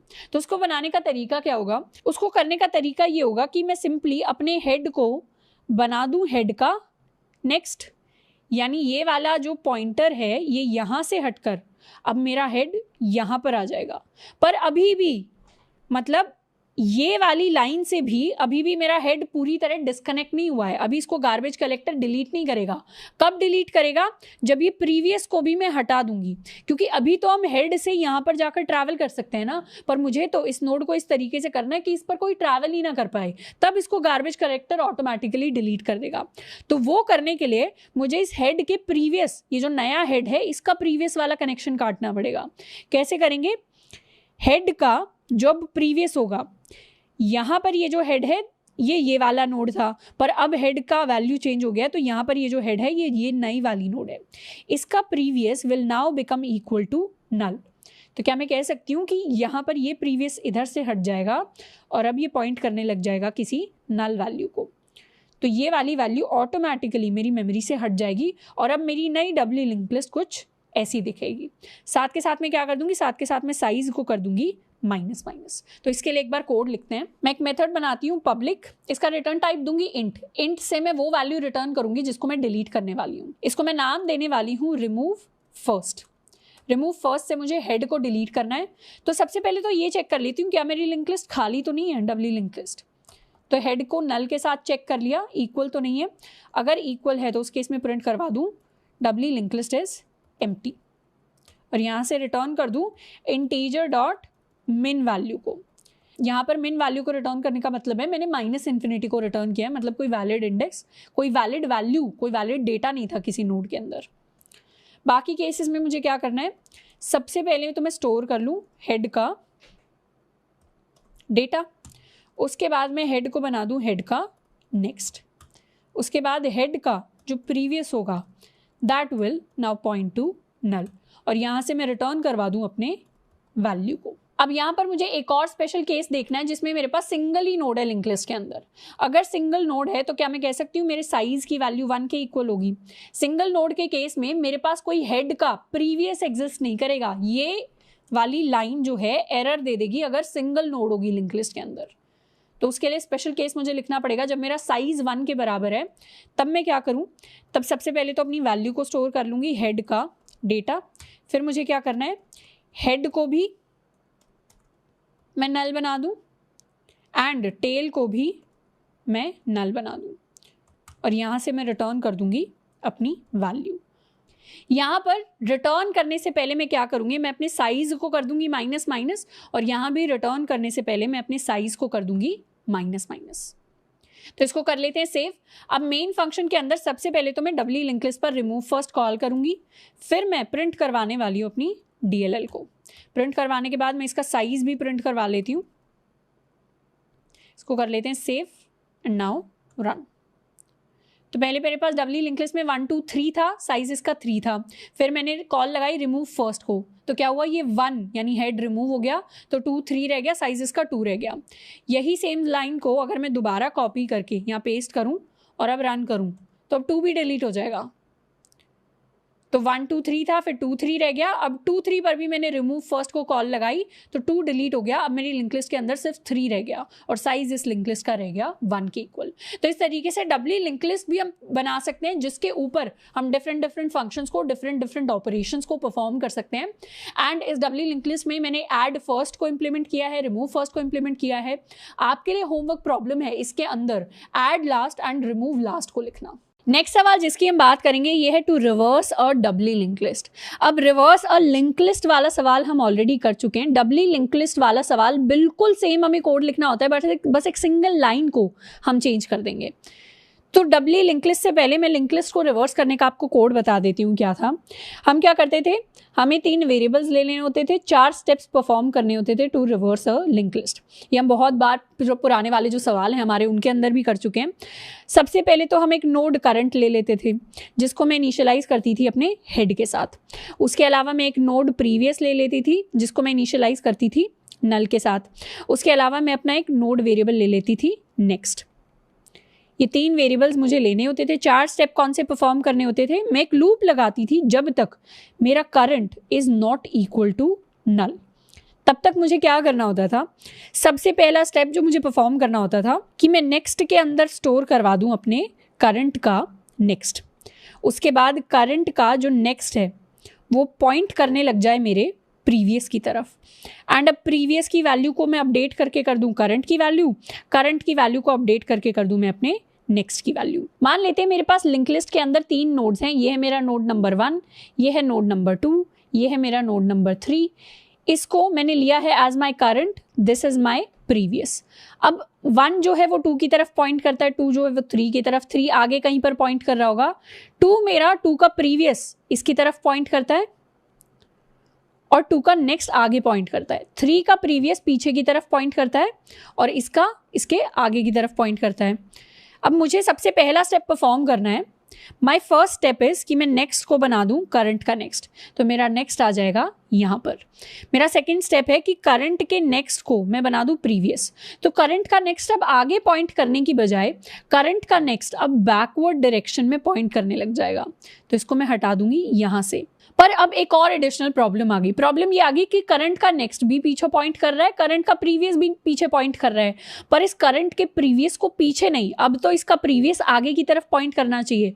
तो यहाँ मैं एक एडिशनल लाइन ऐड कर देती हूँ कि माय करंट का जो प्रीवियस है दैट नाउ बिकम्स नेक्स्ट। तो जो पहले नेक्स्ट था वो प्रीवियस बन जाएगा, जो प्रीवियस था वो नेक्स्ट बन जाएगा।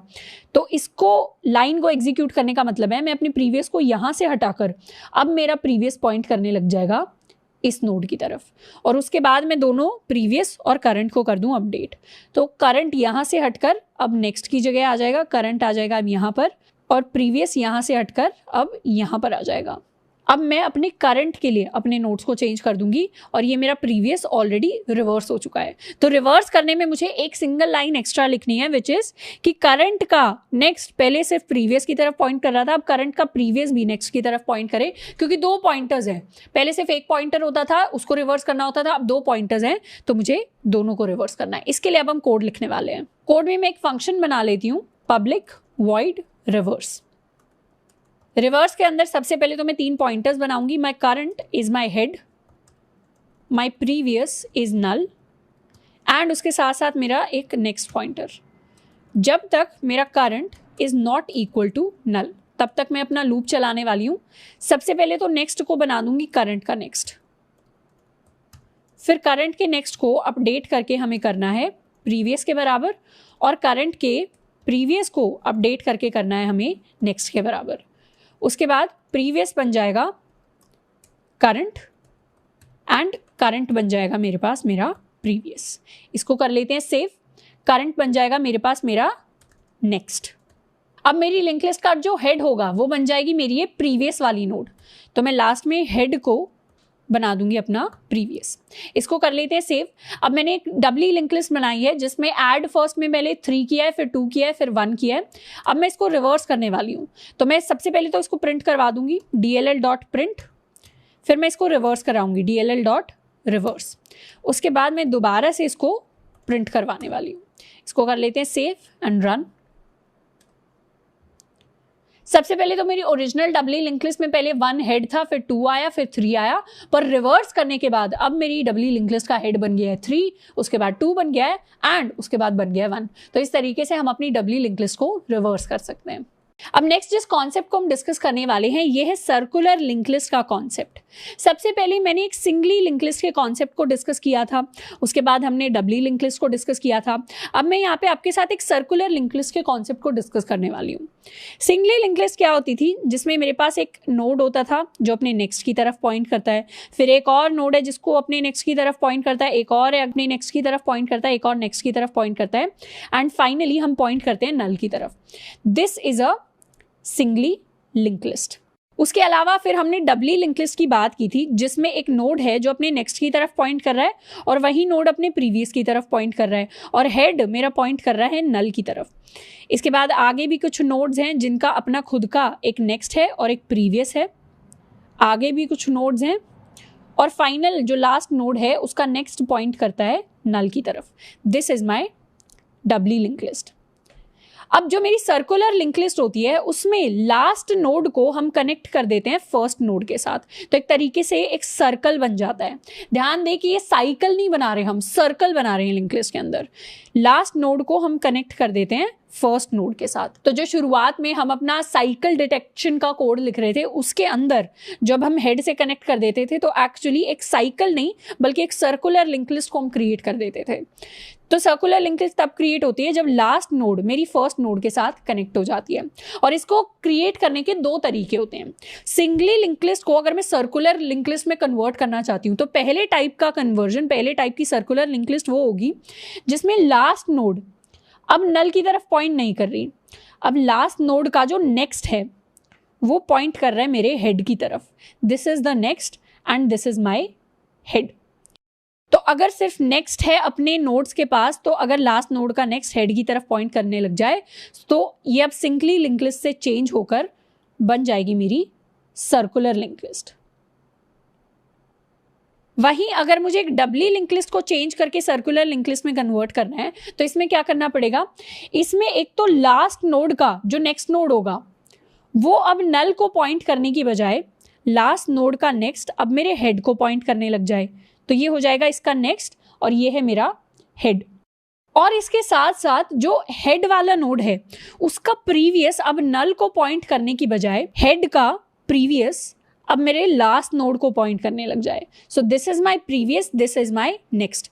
तो यहाँ पर दो कनेक्शन हमें चेंज करने पड़ते हैं। लास्ट नोड को अगर नेक्स्ट की फॉर्म में मैं हेड से कनेक्ट करा दूं और हेड को प्रीवियस की फॉर्म में मैं लास्ट नोड से कनेक्ट करा दूं तो एक तरीके से यहाँ पर भी एक सर्कल बनेगा और यहाँ पर भी एक सर्कल बनेगा। ये वाली जो इम्प्लीमेंटेशन होती है इसमें भी अब मेरी डबली लिंक लिस्ट कन्वर्ट हो गई है to my circular link list. तो क्वेश्चन पर डिपेंड करता है कि आपसे कौन सी सर्कुलर लिंक लिस्ट की बात की गई है। हो सकता है हमारे पास ये वाली इंप्लीमेंटेशन की फॉर्म में क्वेश्चन आ सकता है या बोला जा सकता है इसको हम इंप्लीमेंट करें, या फिर इस इंप्लीमेंटेशन की हम भी बात कर सकते हैं।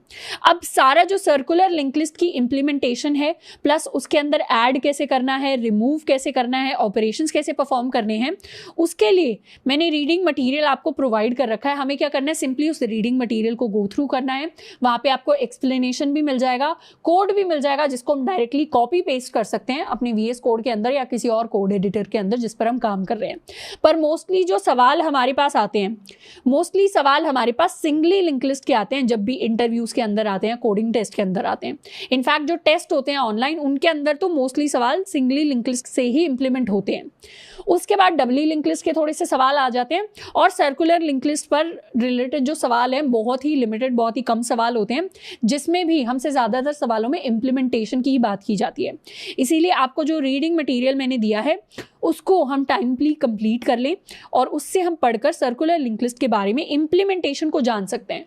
बाकी कॉन्सेप्ट सिर्फ इतना है कि हमें अब अपने लास्ट नोड को अपने फर्स्ट नोड यानी अपने हेड नोड से कनेक्ट कर देना है।